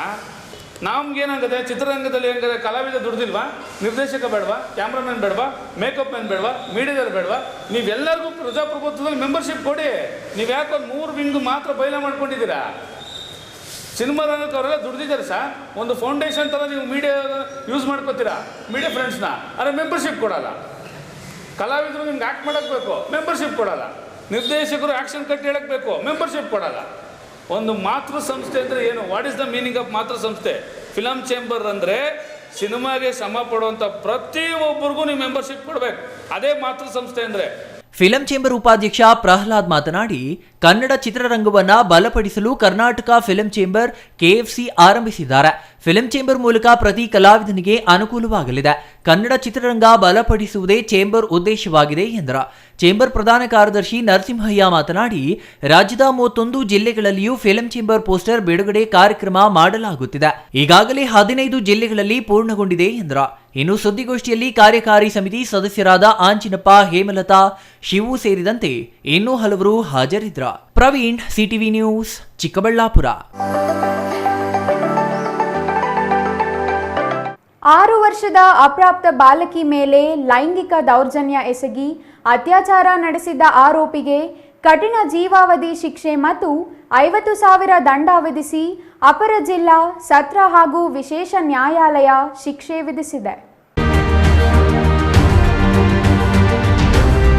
6 ವರ್ಷದ ಅಪ್ರಾಪ್ತ ಬಾಲಕಿ ಮೇಲೆ ಲೈಂಗಿಕ ದೌರ್ಜನ್ಯ ಎಸಗಿ ಅತ್ಯಾಚಾರ ನಡೆಸಿದ ಆರೋಪಿಗೆ ಕಠಿಣ ಜೀವಾವಧಿ ಶಿಕ್ಷೆ ಮತ್ತು 50,000 ದಂಡ ವಿಧಿಸಿ ಅಪರ ಜಿಲ್ಲಾ ಸತ್ರ ಹಾಗೂ ವಿಶೇಷ ನ್ಯಾಯಾಲಯ ಶಿಕ್ಷೆ ವಿಧಿಸಿದೆ. ಬೀದರ್ ತಾಲೂಕಿನ ಮನ್ನಹಳ್ಳಿ ಗ್ರಾಮದ ಶಕೀಲ್ ಮೌಲಾನಾ ಸಾಬ್ ನೂರಬಾಗ್ ಶಿಕ್ಷೆಗೆ ಒಳಗಾದ ಆರೋಪಿಯಾಗಿದ್ದು, 2023ರ ಜುಲೈ 6ರಂದು ಬಾಲಕಿ ಮೇಲೆ ಅತ್ಯಾಚಾರ ನಡೆಸಿರುವ ಕುರಿತು ಆಕೆಯ ತಾಯಿ ನೀಡಿರುವ ದೂರಿನ ಆಧಾರದ ಮೇಲೆ ಮನ್ನಹಳ್ಳಿ ಪೊಲೀಸ್ ಠಾಣೆಯಲ್ಲಿ ಪ್ರಕರಣ ದಾಖಲಾಗಿತ್ತು. ಅಂದಿನ ಬೀದರ್ ಗ್ರಾಮೀಣ ಪೊಲೀಸ್ ಠಾಣೆ ಸಿಪಿಐ ಶ್ರೀನಿವಾಸ್ ಅಲ್ಲಾಪುರ ತನಿಖೆ ನಡೆಸಿ ಪೋಕ್ಸೋ ಕಾಯ್ದೆ ಮತ್ತು ಭಾರತೀಯ ದಂಡ ಸಂಹಿತೆಯಲ್ಲಿ ಆರೋಪಿ ವಿರುದ್ಧ ನ್ಯಾಯಾಲಯದಲ್ಲಿ ದೋಷಾರೋಪಣಾ ಪಟ್ಟಿ ಸಲ್ಲಿಸಿದ್ರು. ಪ್ರಕರಣದ ವಿಚಾರಣೆ ನಡೆಸಿದ ನ್ಯಾಯಾಧೀಶರಾದ ಸಚಿನ್ ಕೌಶಿಕ್ ಅವರು ಆರೋಪಿ ವಿರುದ್ಧ ಆರೋಪಗಳು ಸಾಬೀತಾಗಿರುವ ಹಿನ್ನೆಲೆ ಪೋಕ್ಸೋ ಕಾಯ್ದೆಯ ಕಲಂ 6ರ ಜೊತೆ ಭಾರತೀಯ ದಂಡ ಸಂಹಿತೆ ಕಲಂ 376 AB ಅಡಿ ಕಠಿಣ ಜೀವಾವಧಿ ಶಿಕ್ಷೆ ಮತ್ತು 50,000 ರು ದಂಡ ಆದೇಶ ನೀಡಿದ್ದಾರೆ. ದಂಡ 50,000 ಮೊತ್ತವನ್ನ ನೊಂದ ಬಾಲಕಿಗೆ ನೀಡಬೇಕು. ರಾಜ್ಯ ಸರ್ಕಾರ 3,000 ಭರಿಸಬೇಕು. ಜಿಲ್ಲಾ ಕಾನೂನು ಸೇವೆಗಳ ಪ್ರಾಧಿಕಾರ ನೊಂದ ಬಾಲಕಿಗೆ ಹೆಚ್ಚಿನ ಪರಿಹಾರ ನೀಡಬೇಕೆಂದು ಸೂಚಿಸಿದ್ದಾರೆ. ಸರ್ಕಾರದ ಪರವಾಗಿ ವಿಶೇಷ ಸರ್ಕಾರಿ ಅಭಿಯೋಜಕ ಸಂತೋಷ್ ಕುಮಾರ್ ಟಿ ಸಿದ್ದೇಶ್ವರ ವಾದ ಮಂಡಿಸಿದ್ರ. ದಿನಾಂಕ 6/7/2023ರಂದು ಶಕೀಲ್ ಮೌಲಾನಾ ಸಾಬ್ ಎಂಬ ಆರೋಪಿಯು 6 ವರ್ಷದ ಅಪ್ರಾಪ್ತ ಬಾಲಕಿಯ ಮೇಲೆ ಲೈಂಗಿಕ ಅತ್ಯಾಚಾರವನ್ನು ಮಾಡಿದ್ದು, ಸದರಿ ಪ್ರಕರಣವು ಮನ್ನಹಳ್ಳಿ ಪೊಲೀಸ್ ಠಾಣೆಯಲ್ಲಿ ಪ್ರಕರಣವು ದಾಖಲಾಗಿರುತ್ತದೆ. ಸದರಿ ಪ್ರಕರಣದಲ್ಲಿ ಆಯೋಗರು ತನಿಖಾಧಿಕಾರಿಗಳು ಅಂತಿಮ ವರದಿಯನ್ನು ಮಾನ್ಯ ನ್ಯಾಯಾಲಯದಲ್ಲಿ ಸಲ್ಲಿಸಿರುತ್ತಾರೆ. ಸದರಿ ಪ್ರಕರಣದ ಇತ್ಯರ್ಥವನ್ನು ಮಾನ್ಯ ಅಪರ ಜಿಲ್ಲಾ ಮತ್ತು ಸತ್ರ ನ್ಯಾಯಾಧೀಶರು ಸದರಿ ಪ್ರಕರಣದ ಬಗ್ಗೆ ಇತ್ಯರ್ಥವನ್ನು ಮಾಡಿದ್ದು, ದಿನಾಂಕ 18/7/2024ರಂದು ಸದರಿ ಆರೋಪಿಯನ್ನು ಮಾನ್ಯ ನ್ಯಾಯಾಲಯವು ಕಠಿಣ ಜೀವಾವಧಿ ಶಿಕ್ಷೆಯನ್ನು ವಿಧಿಸಿರುತ್ತದೆ ಹಾಗೂ 53,000 ರೂಪಾಯಿ ದಂಡವನ್ನು ಕೂಡ ಸದರಿ ಆರೋಪಿಯ ಮೇಲೆ ವಿಧಿಸಿರುತ್ತದೆ. ಅಲ್ಲದೆ ಜಿಲ್ಲಾ ಕಾನೂನು ಸೇವೆಗಳ ಪ್ರಾಧಿಕಾರಕ್ಕೆ ಹೆಚ್ಚಿನ ಒಂದು ನೊಂದ ಬಾಲಕಿಗೆ ಪರಿಹಾರವನ್ನು ಕೊಡಲು ಮಾನ್ಯ ನ್ಯಾಯಾಲಯವು ನಿರ್ದೇಶನ ಕೂಡ ಕೊಟ್ಟಿರುತ್ತದೆ. ನಾನು ವಿಶೇಷ ಪೋಕ್ಸೋ ಸರ್ಕಾರಿ ಅಭಿಯೋಜಕರು ಸಂತೋಷ್ ಕುಮಾರ್ ಟಿ ಸಿದ್ದೇಶ್ವರ್. ಚಂದ್ರಯ್ಯ ಸ್ವಾಮಿ, ಸಿಟಿವಿ ನ್ಯೂಸ್, ಬೀದರ್. ಬಾಗೇಪಲ್ಲಿ ತಾಲೂಕಿನ ಪಾತಪಾಳ್ಯ ಸರ್ಕಾರಿ ಪ್ರೌಢಶಾಲೆಯಲ್ಲಿ ಶಾಲಾ ಸಂಸತ್ತಿನ ಚುನಾವಣೆ ನೈಜ ಚುನಾವಣೆಯಂತೆಯೇ ಕುತೂಹಲಕಾರಿಯಾಗಿ ನಡೆಯಿತು. ಈ ಚುನಾವಣೆಯಲ್ಲಿ ವಿದ್ಯಾರ್ಥಿಗಳು ಅಭ್ಯರ್ಥಿಗಳನ್ನು ಆಯ್ಕೆ ಮಾಡುವುದರಿಂದ ನಾಮಪತ್ರ ಸಲ್ಲಿಸುವಿಕೆ, ಪ್ರಚಾರ, ಮತದಾನ ಸೇರಿ ಎಲ್ಲ ಚುನಾವಣಾ ಪ್ರಕ್ರಿಯೆಗಳನ್ನು ಒಳಗೊಂಡಿತ್ತು.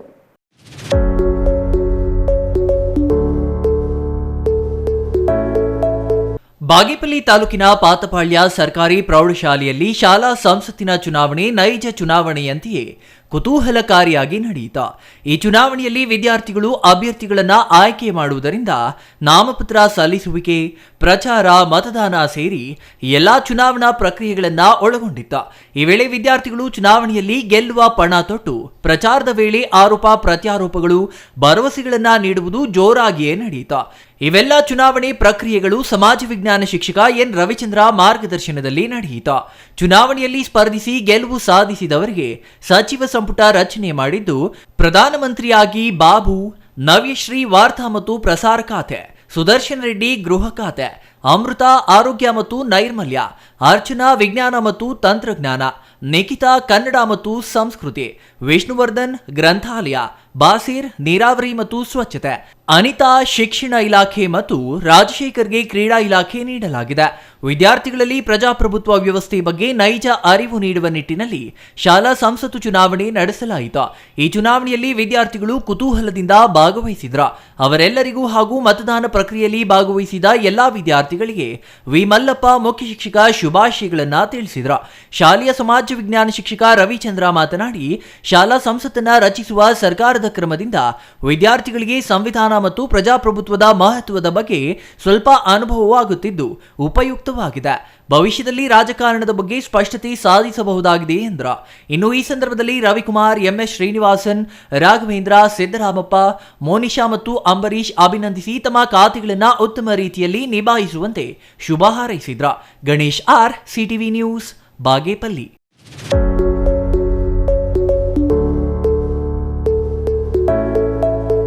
ಹುಟ್ಟುತ್ತಾ ಅಣ್ಣ ತಮ್ಮಂದಿರು, ಬೆಳೆಯುತ್ತಾ ದಾಯಾದಿಗಳು ಎಂಬ ಗಾದೆ ಮಾತಿದೆ. ಜಮೀನು ವಿಚಾರಕ್ಕೆ ನಡೆದ ದಾಯಾದಿಗಳ ಕಲಹ ಈಗ ಬೀದಿಗೆ ಬಂದಿದೆ. ಅಡಿಕೆ ಗಿಡಗಳ ನಾಶ ಮಾಡಿದ ಘಟನೆಗೆ ಸಂಬಂಧಿಸಿ ದಾಯಾದಿಗಳ ಕೃತ್ಯವೆಂದು ಆರೋಪ ಕೇಳಿಬಂದಿದ್ದು, ಆರೋಪಕ್ಕೆ ಪ್ರತ್ಯಾರೋಪ ಮಾಡಿರುವ ಅವರು ಅಡಿಕೆ ಗಿಡಗಳನ್ನು ಕಿತ್ತು ನಮ್ಮ ವಿರುದ್ಧ ಸುಳ್ಳು ಆರೋಪ ಎಂದು ತಿರುಗೇಟು ನೀಡಿದ್ದಾರೆ.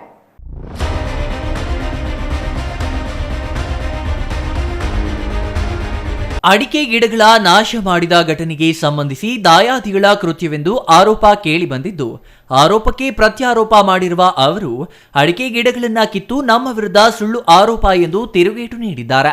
ದೊಡ್ಡಬಳ್ಳಾಪುರ ತಾಲೂಕು ತೂಬಗೆರೆ ಹೋಬಳಿಯ ಮುಕ್ಕಡಿಘಟ್ಟ ಗ್ರಾಮದಲ್ಲಿ ಘಟನೆ ನಡೆದಿದ್ದು, ಪಕ್ಕದ ಗ್ರಾಮದ ತಿಪ್ಪಕ್ಕ ಎಂಬುವರಿಗೆ ಸೇರಿದ 300ಕ್ಕೂ ಹೆಚ್ಚು ಅಡಿಕೆ ಗಿಡಗಳನ್ನು ಕಿಡಿಗೇಡಿಗಳು ಕಿತ್ತು ನಾಶ ಮಾಡಿದ್ದಾರೆ.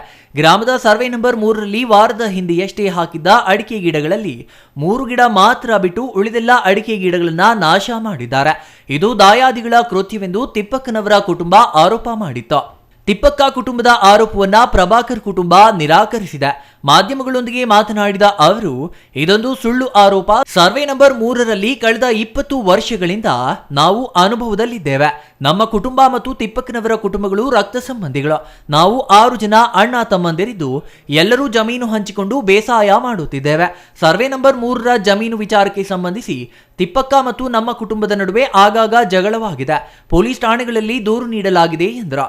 ಸದ್ಯ ಸರ್ವೆ ನಂಬರ್ 3ರಲ್ಲಿ ನಾವು ಅನುಭವದಲ್ಲಿದ್ದು ಕೃಷಿಯನ್ನ ಮಾಡುತ್ತಿದ್ದೇವೆ. ಆದರೆ ಅದೇ ಜಮೀನಿನಲ್ಲಿ ರಾತ್ರೋರಾತ್ರಿ ಅಡಿಕೆ ಸಸಿಗಳನ್ನ ಹಾಕಿದವರು ಅವರೇ.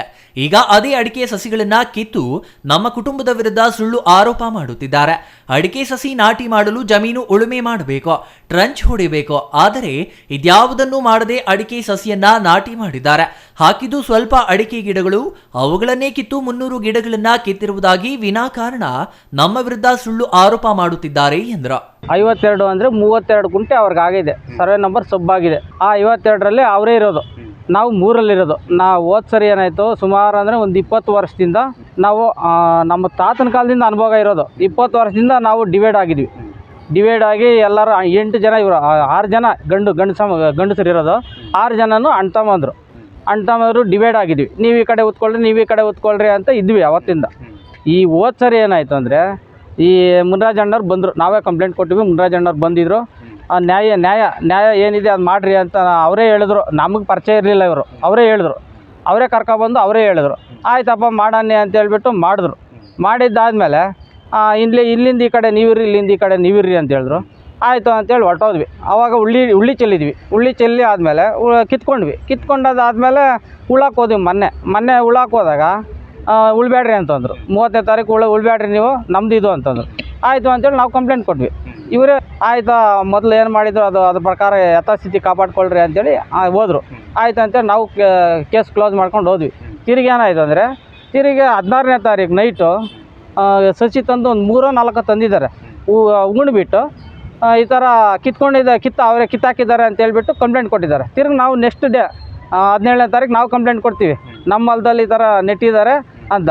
ಆವಾಗ ಏನು ಹೇಳಿದ್ರು, ಸಾಹೇಬ್ರ ಮುಖಾಂತರ ಬಂದರು. ಸಾಹೇಬ್ರ ಮುಖಾಂತರ ಬಂದಿದ್ದಾಗ ನ್ಯಾಯ ಪಂಚಾಯಿತಿ ಮಾಡ್ಕೊಳ್ತೀವಿ ಅಂತ ವಾಪಸ್ ಹೋದ್ವಿ. ಅವರೇ ಹೇಳಿದ್ದು, ಈ ತಿಪ್ಪಕ್ಕ, ಈರಪ್ಪ ಎಲ್ಲರೂ ಬಂದಿದ್ರು ಅವತ್ತು ಸ್ಟೇಷನ್ ಹತ್ರ. ಬಂದು ನಾವು ನ್ಯಾಯ ಪಂಚಾಯಿತಿ ಮಾಡ್ಕೊಳ್ತೀವಿ, ಎಲ್ಲ ತೀರ್ಮಾನ ಮಾಡ್ಕೊಳ್ಳೋಣ ಕೋರ್ಟಲ್ಲಿರೋದೆಲ್ಲ ಅಂತ ಹೇಳ್ಬಿಟ್ಟು ವಾಪಸ್ ಕರ್ಕೊಂಡೋದ್ರು. ತಿರುಗಿ ಮೊನ್ನೆ ನೀವು ನಿಮ್ಮ ಇವ್ರನ್ನ ಕರೆಸ್ಬಿಟ್ಟು ಅವರು ಇದಕ್ಕೆ ಆಮೇಲೆ ಸುಳ್ಳು ಮಾಹಿತಿ ಎಲ್ಲ ಒಂದ್ ಕಡೆ ಬೇಜಾರಾಗಿದೆ. Mahesh, CTV news, Doddaballapur.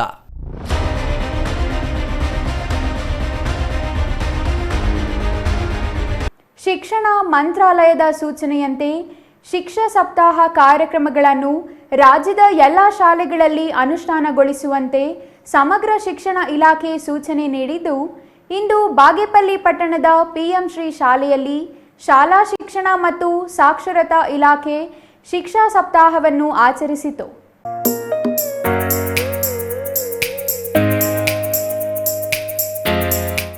ಶಿಕ್ಷಣ ಮಂತ್ರಾಲಯದ ಸೂಚನೆಯಂತೆ ಶಿಕ್ಷಾ ಸಪ್ತಾಹ ಕಾರ್ಯಕ್ರಮಗಳನ್ನು ರಾಜ್ಯದ ಎಲ್ಲ ಶಾಲೆಗಳಲ್ಲಿ ಅನುಷ್ಠಾನಗೊಳಿಸುವಂತೆ ಸಮಗ್ರ ಶಿಕ್ಷಣ ಇಲಾಖೆ ಸೂಚನೆ ನೀಡಿದ್ದು, ಇಂದು ಬಾಗೇಪಲ್ಲಿ ಪಟ್ಟಣದ ಪಿಎಂ ಶ್ರೀ ಶಾಲೆಯಲ್ಲಿ ಶಾಲಾ ಶಿಕ್ಷಣ ಮತ್ತು ಸಾಕ್ಷರತಾ ಇಲಾಖೆ ಶಿಕ್ಷಾ ಸಪ್ತಾಹವನ್ನು ಆಚರಿಸಿದ. ಜುಲೈ 22ರಿಂದ 28ರವರೆಗೆ ಈ ಸಪ್ತಾಹ ನಡೆಯಲಿದ್ದು, ವಿದ್ಯಾರ್ಥಿಗಳು, ಶಿಕ್ಷಕರು ಮತ್ತು ಮಧ್ಯಸ್ಥಗಾರರಲ್ಲಿ ರಾಷ್ಟ್ರೀಯ ಶಿಕ್ಷಣ ನೀತಿ 2020 ಪರಿಚಯಿಸಿದ ಸಹಯೋಗ ಮತ್ತು ಪರಿಣಾಮಕಾರಿ ಶೈಕ್ಷಣಿಕ ಸುಧಾರಣೆಗಳನ್ನು ಉತ್ತೇಜಿಸುವುದು ಶಿಕ್ಷಾ ಸಪ್ತಾಹದ ಗುರಿಯಾಗಿದೆ. ವಾರದಲ್ಲಿ ಥೀಮ್ ಆಧಾರಿತ ದಿನಗಳನ್ನು ಆಚರಿಸಲಾಗುತ್ತದೆ. ಮೊದಲ ದಿನ ಬೋಧನೆ ಕಲಿಕೆ ವಸ್ತುಗಳ ದಿನ, ಎರಡನೇ ದಿನ ಫೌಂಡೇಶನಲ್ ಸಾಕ್ಷರತೆ ಮತ್ತು ಸಂಖ್ಯಾಶಾಸ್ತ್ರ ದಿನ, ಮೂರನೇ ದಿನ ಕ್ರೀಡಾ ದಿನ, ನಾಲ್ಕನೇ ದಿನ ಇಂದು ಸಾಂಸ್ಕೃತಿಕ ದಿನವನ್ನ ಆಚರಿಸಲಾಯಿತು.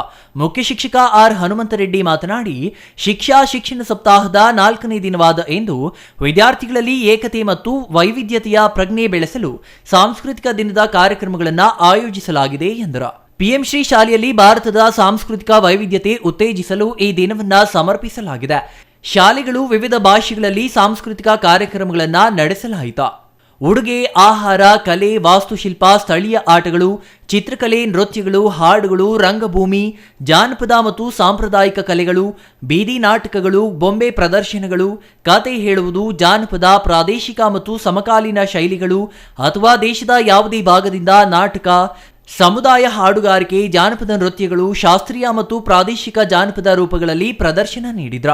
ಶಾಲಾ ಮಕ್ಕಳು ಹಾಗೂ ಶಿಕ್ಷಕರಿಂದ ಫ್ಯಾಷನ್ ಶೋ, ನೃತ್ಯದ ಮೂಲಕ ವಿದ್ಯಾರ್ಥಿಗಳು ಪ್ರತಿಭೆಯನ್ನ ಪ್ರದರ್ಶಿಸಿದ್ರ. ಶಾಲಾ ಮಕ್ಕಳಿಗೆ ಹಲವು ಕಲೆಗಳ ಪ್ರದರ್ಶನಕ್ಕೆ ಕಾರ್ಯಕ್ರಮ ವೇದಿಕೆಯಾಯಿತು.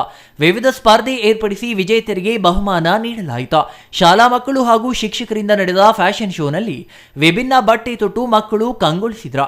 ಯೋಜನೆಯಾದಂತಹ ಶಿಕ್ಷಾ ಸಪ್ತಾಹ ಅಂಗವಾಗಿ 7 ದಿನಗಳು ವಿದ್ಯಾರ್ಥಿಗಳಿಗೆ ವಿಶೇಷವಾದಂಥ ಕಲಿಕೆಯನ್ನು ಉಂಟು ಮಾಡುವ ನಿಟ್ಟಿನಲ್ಲಿ ಸರ್ಕಾರ ಶಿಕ್ಷಾ ಸಪ್ತಾಹ ಅನ್ನುವಂಥ ಒಂದು ಕಾರ್ಯಕ್ರಮವನ್ನು ಜಾರಿಗೆಗೊಳಿಸಿದೆ. ಇದರಲ್ಲಿ ಮೊದಲನೇ ದಿನ TLMಗಳನ್ನ ಕಲಿಕೋಪಕರಣಗಳನ್ನ ತಯಾರಿ ಮಾಡುವುದು, ಎರಡನೇ ದಿನ FLN ಬುನಾದಿ ಸಾಮರ್ಥ್ಯಗಳ ಬಗ್ಗೆ ಅವರಿಗೆ ಅರಿವು ಮೂಡಿಸುವುದು, ಮೂರನೇ ದಿನ ಕ್ರೀಡಾ ಚಟುವಟಿಕೆಗಳು, ವಿವಿಧ ಸ್ಥಳೀಯ ಆಟಗಳನ್ನ ಆಡಿಸುವುದು. ಇವತ್ತು 4ನೇ ದಿನವಾದಂಥ ಇವತ್ತು ಸಾಂಸ್ಕೃತಿಕ ದಿನ ಅಂದರೆ ನಮ್ಮ ದೇಶದ ಸಂಸ್ಕೃತಿ, ಆಚಾರ ವಿಚಾರಗಳು, ಸಂಪ್ರದಾಯವನ್ನು ವಿದ್ಯಾರ್ಥಿಗಳಲ್ಲಿ ಬೆಳೆಸಿ ಅವರು ಯಾವ ರೀತಿ ನಮ್ಮ ದೇಶದ ಸಂಪ್ರದಾಯವನ್ನು ಮುಂದಿನ ಪೀಳಿಗೆಗೆ ಕೊಂಡೊಯ್ಯಬೇಕು ಎನ್ನುವ ನಿಟ್ಟಿನಲ್ಲಿ ಇವತ್ತು ನಮ್ಮ ಶಾಲೆಯಲ್ಲಿ ಹಲವಾರು ಕಾರ್ಯಕ್ರಮಗಳನ್ನ ಹಮ್ಮಿಕೊಂಡು ಈ ಒಂದು ಕಾರ್ಯಕ್ರಮಗಳಲ್ಲಿ ಹಾಡುಗಳನ್ನ ಆಡುವುದು, ನೃತ್ಯ ಮಾಡುವುದು, ಫ್ಯಾಷನ್ ಶೋ, ಹಳೆಯ ಕಾಲದ ಒಂದು ನಾಟಕಗಳನ್ನ ಮಾಡುವುದು, ಜನರಲ್ಲಿ ಮೌಢ್ಯವನ್ನು ತೊಲಗಿಸಿ ವೈಜ್ಞಾನಿಕ ಚಿಂತನೆಯನ್ನು ಬೆಳೆಸಿಕೊಳ್ಳುವ ನಿಟ್ಟಿನಲ್ಲಿ ಇವತ್ತು ನಮ್ಮ ಶಾಲೆಯಲ್ಲಿ ಹಲವಾರು ಕಾರ್ಯಕ್ರಮಗಳನ್ನ ಹಮ್ಮಿಕೊಂಡಿದ್ದೇವೆ. ಇನ್ನು ಈ ಕಾರ್ಯಕ್ರಮವನ್ನ ವೀಕ್ಷಿಸಿ ಮಕ್ಕಳು ಖುಷಿ ಪಟ್ರ. ಶಿಕ್ಷಕ ಧರ್ಮಪುತ್ರಿ ಪ್ರಭಾವತಿ, ವೈ ಮಂಜುನಾಥ ರೆಡ್ಡಿ, ಶ್ರೀಲೇಖಾ, ನರಸಿಂಹಮೂರ್ತಿ, ಗಣೇಶ್, ರಾಧಿಕಾ, ಕಲ್ಪನಾ, ಹರ್ಷಿಯಾ, ರಜನಿ, ವಿಜಯಲಕ್ಷ್ಮಿ, ಜ್ಯೋತಿ, ಮಧು, ಪದ್ಮಜಾ, ಭಾರ್ಗವಿ ಇನ್ನೂ ಹಲವರು ಹಾಜರಿದ್ರ. Ganesh R, CTV news, Bagepalli.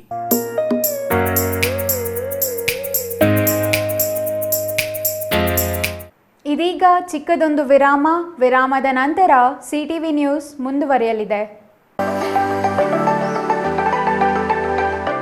Shri Manjunatha hardware and innovations 22 ವರ್ಷಗಳಿಂದ ಮಾರುಕಟ್ಟೆಯಲ್ಲಿ ಸುದೀರ್ಘ ಪಯಣ ಮತ್ತು ಗ್ರಾಹಕ ಹಾಗೂ ಎಂಜಿನಿಯರಿಂಗ್ಗಳ ನಂಬಿಕೆಯ ಆಯ್ಕೆ. ಅತ್ಯುತ್ತಮ ಗುಣಮಟ್ಟ, ಪ್ರಾಮಾಣಿಕ ಬೆಲೆ. Engineer choices, architect choices, corporates, house owners, carpenter choices, hardware dealers ಹಾಗೂ ಇನ್ನಿತರರಿಗೆ ಹೋಲ್ಸೇಲ್ ದರದಲ್ಲಿ ಸಿಗುವ ಸ್ಥಳವೇ ಶ್ರೀ ಮಂಜುನಾಥ ಹಾರ್ಡ್ವೇರ್ ಮತ್ತು ಇನ್ನೋವೇಷನ್ಸ್. ವಿವಿಧ ರೀತಿಯ ವಿನ್ಯಾಸಗಳುಳ್ಳ ಡೆಕೋರೇಟಿವ್, ಪ್ರೊಟೆಕ್ಟಿವ್, ಫಂಕ್ಷನಲ್ ಹಾಗೂ ಉತ್ತಮ ದರದಲ್ಲಿ ಗುಣಮಟ್ಟದ ಹಾರ್ಡ್ವೇರ್ ವಸ್ತುಗಳು ನಮ್ಮಲ್ಲಿ ದೊರಕುತ್ತದೆ. ವಿಳಾಸ ರಿಲಯನ್ಸ್ ಪೆಟ್ರೋಲ್ ಬಂಕ್ ಹತ್ತಿರ ಬಿಬಿ ರಸ್ತೆ, ಚಿಕ್ಕಬಳ್ಳಾಪುರ. ಮೊಬೈಲ್ ಸಂಖ್ಯೆ 9739393927, ಮತ್ತೊಂದು ಸಂಖ್ಯೆ 9008680303.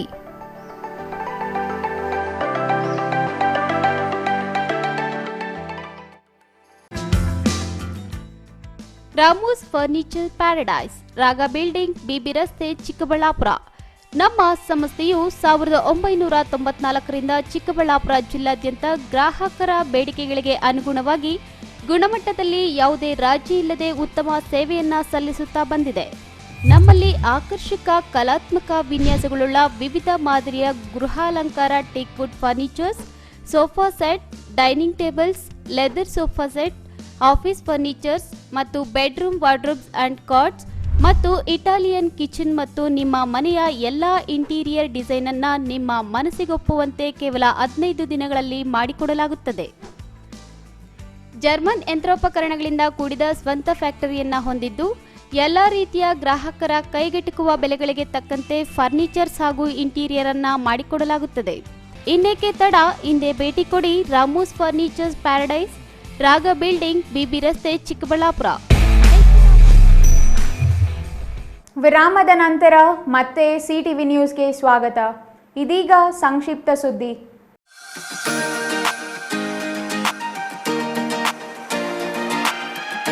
ಕರ್ನಾಟಕ ಸಂಭ್ರಮ 50 ಹೆಸರಾಯಿತು ಕರ್ನಾಟಕ ಉಸಿರಾಗಲಿ ಕನ್ನಡ ಅಭಿಯಾನದ ಅಂಗವಾಗಿ ರಾಜ್ಯದಾದ್ಯಂತ ಸಂಚರಿಸುತ್ತಿರುವ ಕನ್ನಡ ಜ್ಯೋತಿ ರಥಯಾತ್ರೆ ಇಂದು ಗೌರಿಬಿದನೂರು ತಾಲೂಕಿನ ಮುದಿಕೆರೆ ಗ್ರಾಮ ಪಂಚಾಯಿತಿ ವ್ಯಾಪ್ತಿಗೆ ಆಗಮಿಸಿದ ವೇಳೆ ಜಿಲ್ಲಾಧಿಕಾರಿ ಪಿಎನ್ ರವೀಂದ್ರ ಸ್ವಾಗತ ನೀಡಿ ನಂತರ ಜಿಲ್ಲೆಯಲ್ಲಿ ಸಂಚರಿಸಲು ಚಾಲನೆ ನೀಡಿದರು.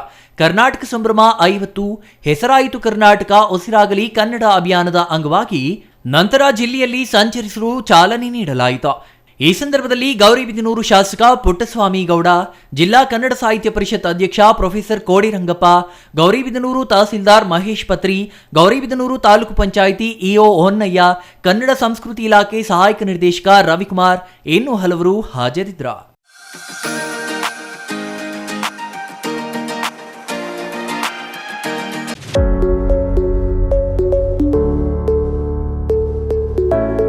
ಗ್ರಾಮೀಣ ಸರ್ಕಾರಿ ಶಾಲೆಗಳು ಅಭಿವೃದ್ಧಿಯಾಗಲು ಸ್ಥಳೀಯರು ನೆರವಿಗೆ ನಿಲ್ಲಬೇಕು ಎಂದು ಎಪಿಎಂಸಿ ಮಾಜಿ ಅಧ್ಯಕ್ಷ ಕಳ್ಳಿಪಾಳ್ಯ ಲೋಕೇಶ್ ತಿಳಿಸಿದರು.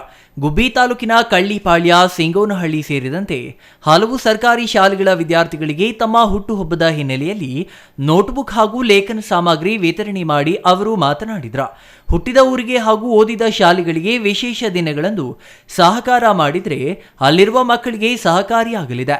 ಪ್ರತಿ ವರ್ಷ ಆರ್ಥಿಕವಾಗಿ ಹಿಂದುಳಿದ ಸರ್ಕಾರಿ ಶಾಲೆಯಲ್ಲಿ ಓದುವ ಮಕ್ಕಳಿಗೆ ಅನುಕೂಲ ಮಾಡುತ್ತಿದ್ದು ಮುಂದಿನ ದಿನದಲ್ಲೂ ಸಮಾಜಕ್ಕೆ ಉತ್ತಮ ಕೆಲಸ ಮಾಡುವುದಾಗಿ ಹೇಳಿದರು.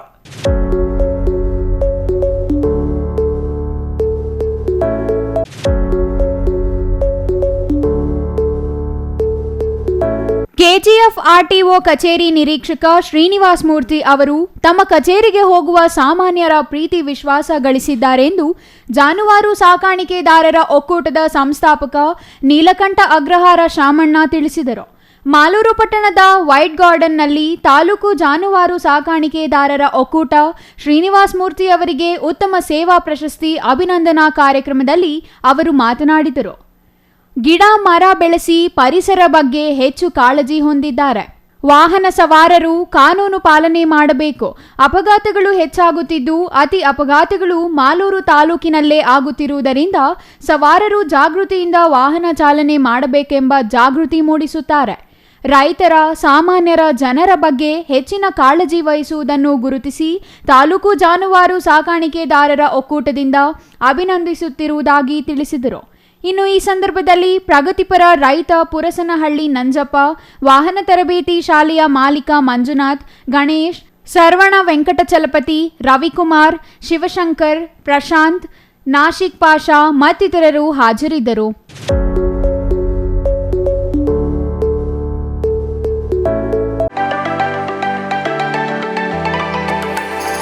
ಮಾತನಾಡುವ ಸಂದರ್ಭದಲ್ಲಿ ಪತ್ರಿಕೆ ಮತ್ತು ದೃಶ್ಯ ಮಾಧ್ಯಮಗಳು ಸಾರ್ವಜನಿಕರಿಗೆ ಮಾಹಿತಿಯನ್ನ ಮನಮುಟ್ಟುವ ರೀತಿಯಲ್ಲಿ ತಲುಪಿಸುವಂತೆ ಕೆಲಸ ಮಾಡುತ್ತವೆ.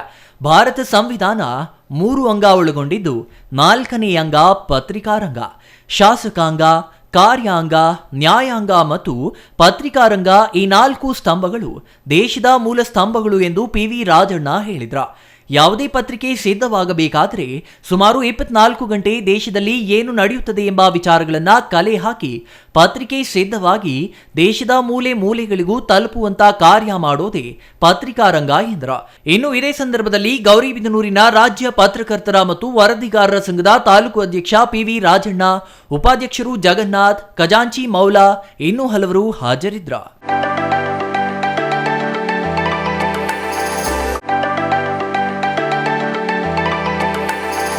ಹುತಾತ್ಮ ಯೋಧನ ಕುಟುಂಬಕ್ಕೆ 1 ಲಕ್ಷ ನಗದು ನೀಡಿ ಕುಟುಂಬಕ್ಕೆ ನೆರವಾದ ರವಿ ಚನ್ನಣ್ಣ ಅಭಿಮಾನಿ ಬಳಗ ಮಾನವೀಯತೆ ಮೆರೆದಿದೆ. ಮಕ್ಕಳ ವಿದ್ಯಾಭ್ಯಾಸಕ್ಕೆ ನೆರವಾಗಿದ್ದಕ್ಕೆ ಹುತಾತ್ಮ ಯೋಧನ ಪತ್ನಿ ಭಾವುಕರಾದರು. ಹೊಸಕೋಟೆಯ ರವಿ ಚನ್ನಣ್ಣ ಅಭಿಮಾನಿಗಳಿಂದ ಹುಟ್ಟುಹಬ್ಬದ ಪ್ರಯುಕ್ತ ಮಾದರಿ ಸೇವೆ ಮಾಡಲಾಗಿದೆ. 2016ರಲ್ಲಿ ಹಿಮಪಾತದಲ್ಲಿ ಸಿಲುಕಿ ಹುತಾತ್ಮನಾಗಿದ್ದ ಯೋಧ ಸುಬೇದಾರ್ ನಾಗೇಶ್ ಇಲ್ಲದೆ ಅವರ ಕುಟುಂಬ ಆರ್ಥಿಕ ಸಂಕಷ್ಟಕ್ಕೆ ಸಿಲುಕಿತ್ತು. ಇದನ್ನು ಅರಿತು ಕುಟುಂಬಸ್ಥರಿಗೆ ನೆರವು ನೀಡಲಾಗಿದೆ. ಅಭಿಮಾನಿಗಳು ಯೋಧನ ಪತ್ನಿ ಆಶಾ ಅವರಿಗೆ ಸ್ಮಶಾನ ಮಾಡಿ ಆರ್ಥಿಕ ನೆರವು ನೀಡಿದ್ದಾರೆ. ಅಭಿಮಾನಿಗಳೇ 1 ಲಕ್ಷ ಸ್ವಂತ ಹಣ ಸಂಗ್ರಹಿಸಿ ಯೋಧನ ಕುಟುಂಬಕ್ಕೆ ಹಸ್ತಾಂತರ ಮಾಡಿದ್ದು, ಯುವಕರ ಕಾರ್ಯಕ್ಕೆ ಮೆಚ್ಚುಗೆ ವ್ಯಕ್ತಪಡಿಸಿದ ಹುತಾತ್ಮ ಯೋಧನ ಕುಟುಂಬಸ್ಥರು ಧನ್ಯವಾದ ತಿಳಿಸಿದ್ದಾರೆ. ರವಿ ಚನ್ನಣ್ಣನವರ ಹುಟ್ಟುಹಬ್ಬದ ಪ್ರಯುಕ್ತ ಆರ್ಥಿಕ ನೆರವಿನ ಸೇವೆ ಮಾಡಿರುವುದು ಸಾರ್ವಜನಿಕರ ಮೆಚ್ಚುಗೆಗೆ ಪಾತ್ರವಾಗಿದೆ.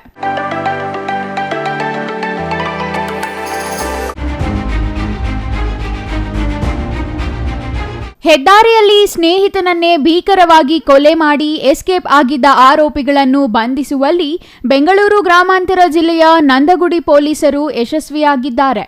ನಂದಗುಡಿ ಪೊಲೀಸರಿಂದ ಕೋಲಾರ ಮೂಲದ 4 ಆರೋಪಿಗಳನ್ನು ಬಂಧಿಸಲಾಗಿದೆ. ಪ್ರವೀಣ್, ಪ್ರಜ್ವಲ್, ಪ್ರಭು ಮತ್ತು ಅಶೋಕ್ ಬಂಧಿತ ಆರೋಪಿಗಳಾಗಿದ್ದು, ಕೋಲಾರದ 25 ವರ್ಷದ ಭಾರ್ಗವ್ನನ್ನ ಕಳೆದ 12ರಂದು ಆರೋಪಿಗಳು ಕೊಲೆ ಮಾಡಿದ್ದರು ಎನ್ನಲಾಗಿದೆ. ಒಂದೇ ಫೈನಾನ್ಸ್ ಕಂಪನಿಯಲ್ಲಿ ಕೆಲಸ ಮಾಡ್ತಿದ್ದ ಮೃತ ಭಾರ್ಗವ್ ಮತ್ತು ಆರೋಪಿ ಪ್ರವೀಣ್ ನಡುವೆ ಕೆಲಸದ ವಿಚಾರಕ್ಕೆ ಕಲಹ ಶುರುವಾಗಿತ್ತು ಎಂದು ವಿಚಾರಣೆ ವೇಳೆ ತಿಳಿದು ಬಂದಿರುವುದಾಗಿ ಪೊಲೀಸರು ತಿಳಿಸಿದ್ದಾರೆ. ಇದೇ ಕಲಹದಿಂದ ಪ್ರವೀಣ್ ಮನೆಗೆ ಹೋಗಿ ತಾಯಿ ಮತ್ತು ಪತ್ನಿ ಮುಂದೆ ಪ್ರವೀಣ್ಗೆ ಭಾರ್ಗವ್ ಬೆದರಿಕೆ ಹಾಕಿದ್ದ ಎನ್ನಲಾಗಿದೆ. ಇದೇ ದ್ವೇಷದಿಂದ ಜೂನ್ 12ರ ರಾತ್ರಿ ಭಾರ್ಗವ್ ಕಾರು ಹಿಂಬಾಲಿಸಿದ್ದ ಆರೋಪಿಗಳು ಕಾರಿಗೆ ಡಿಕ್ಕಿ ಹೊಡೆದು ಗಲಾಟೆ ಮಾಡ್ತಿದ್ದ ವೇಳೆ ಏಕಾಏಕಿ ಬಂದು ಕೊಚ್ಚಿ ಕೊಲೆ ಮಾಡಿದ್ದರು. ಕೊಲೆ ನಂತರ ವಾಹನ ಸಮೇತ ಆರೋಪಿಗಳು ಪರಾರಿಯಾಗಿದ್ದರು. ಇದೀಗ 4 ಆರೋಪಿಗಳನ್ನ ನಂದಗುಡಿ ಪೊಲೀಸರು ಬಂಧಿಸಿದ್ದಾರೆ. ಕೊನೆಯದಾಗಿ ಮತ್ತೊಮ್ಮೆ ಮುಖ್ಯಾಂಶಗಳು.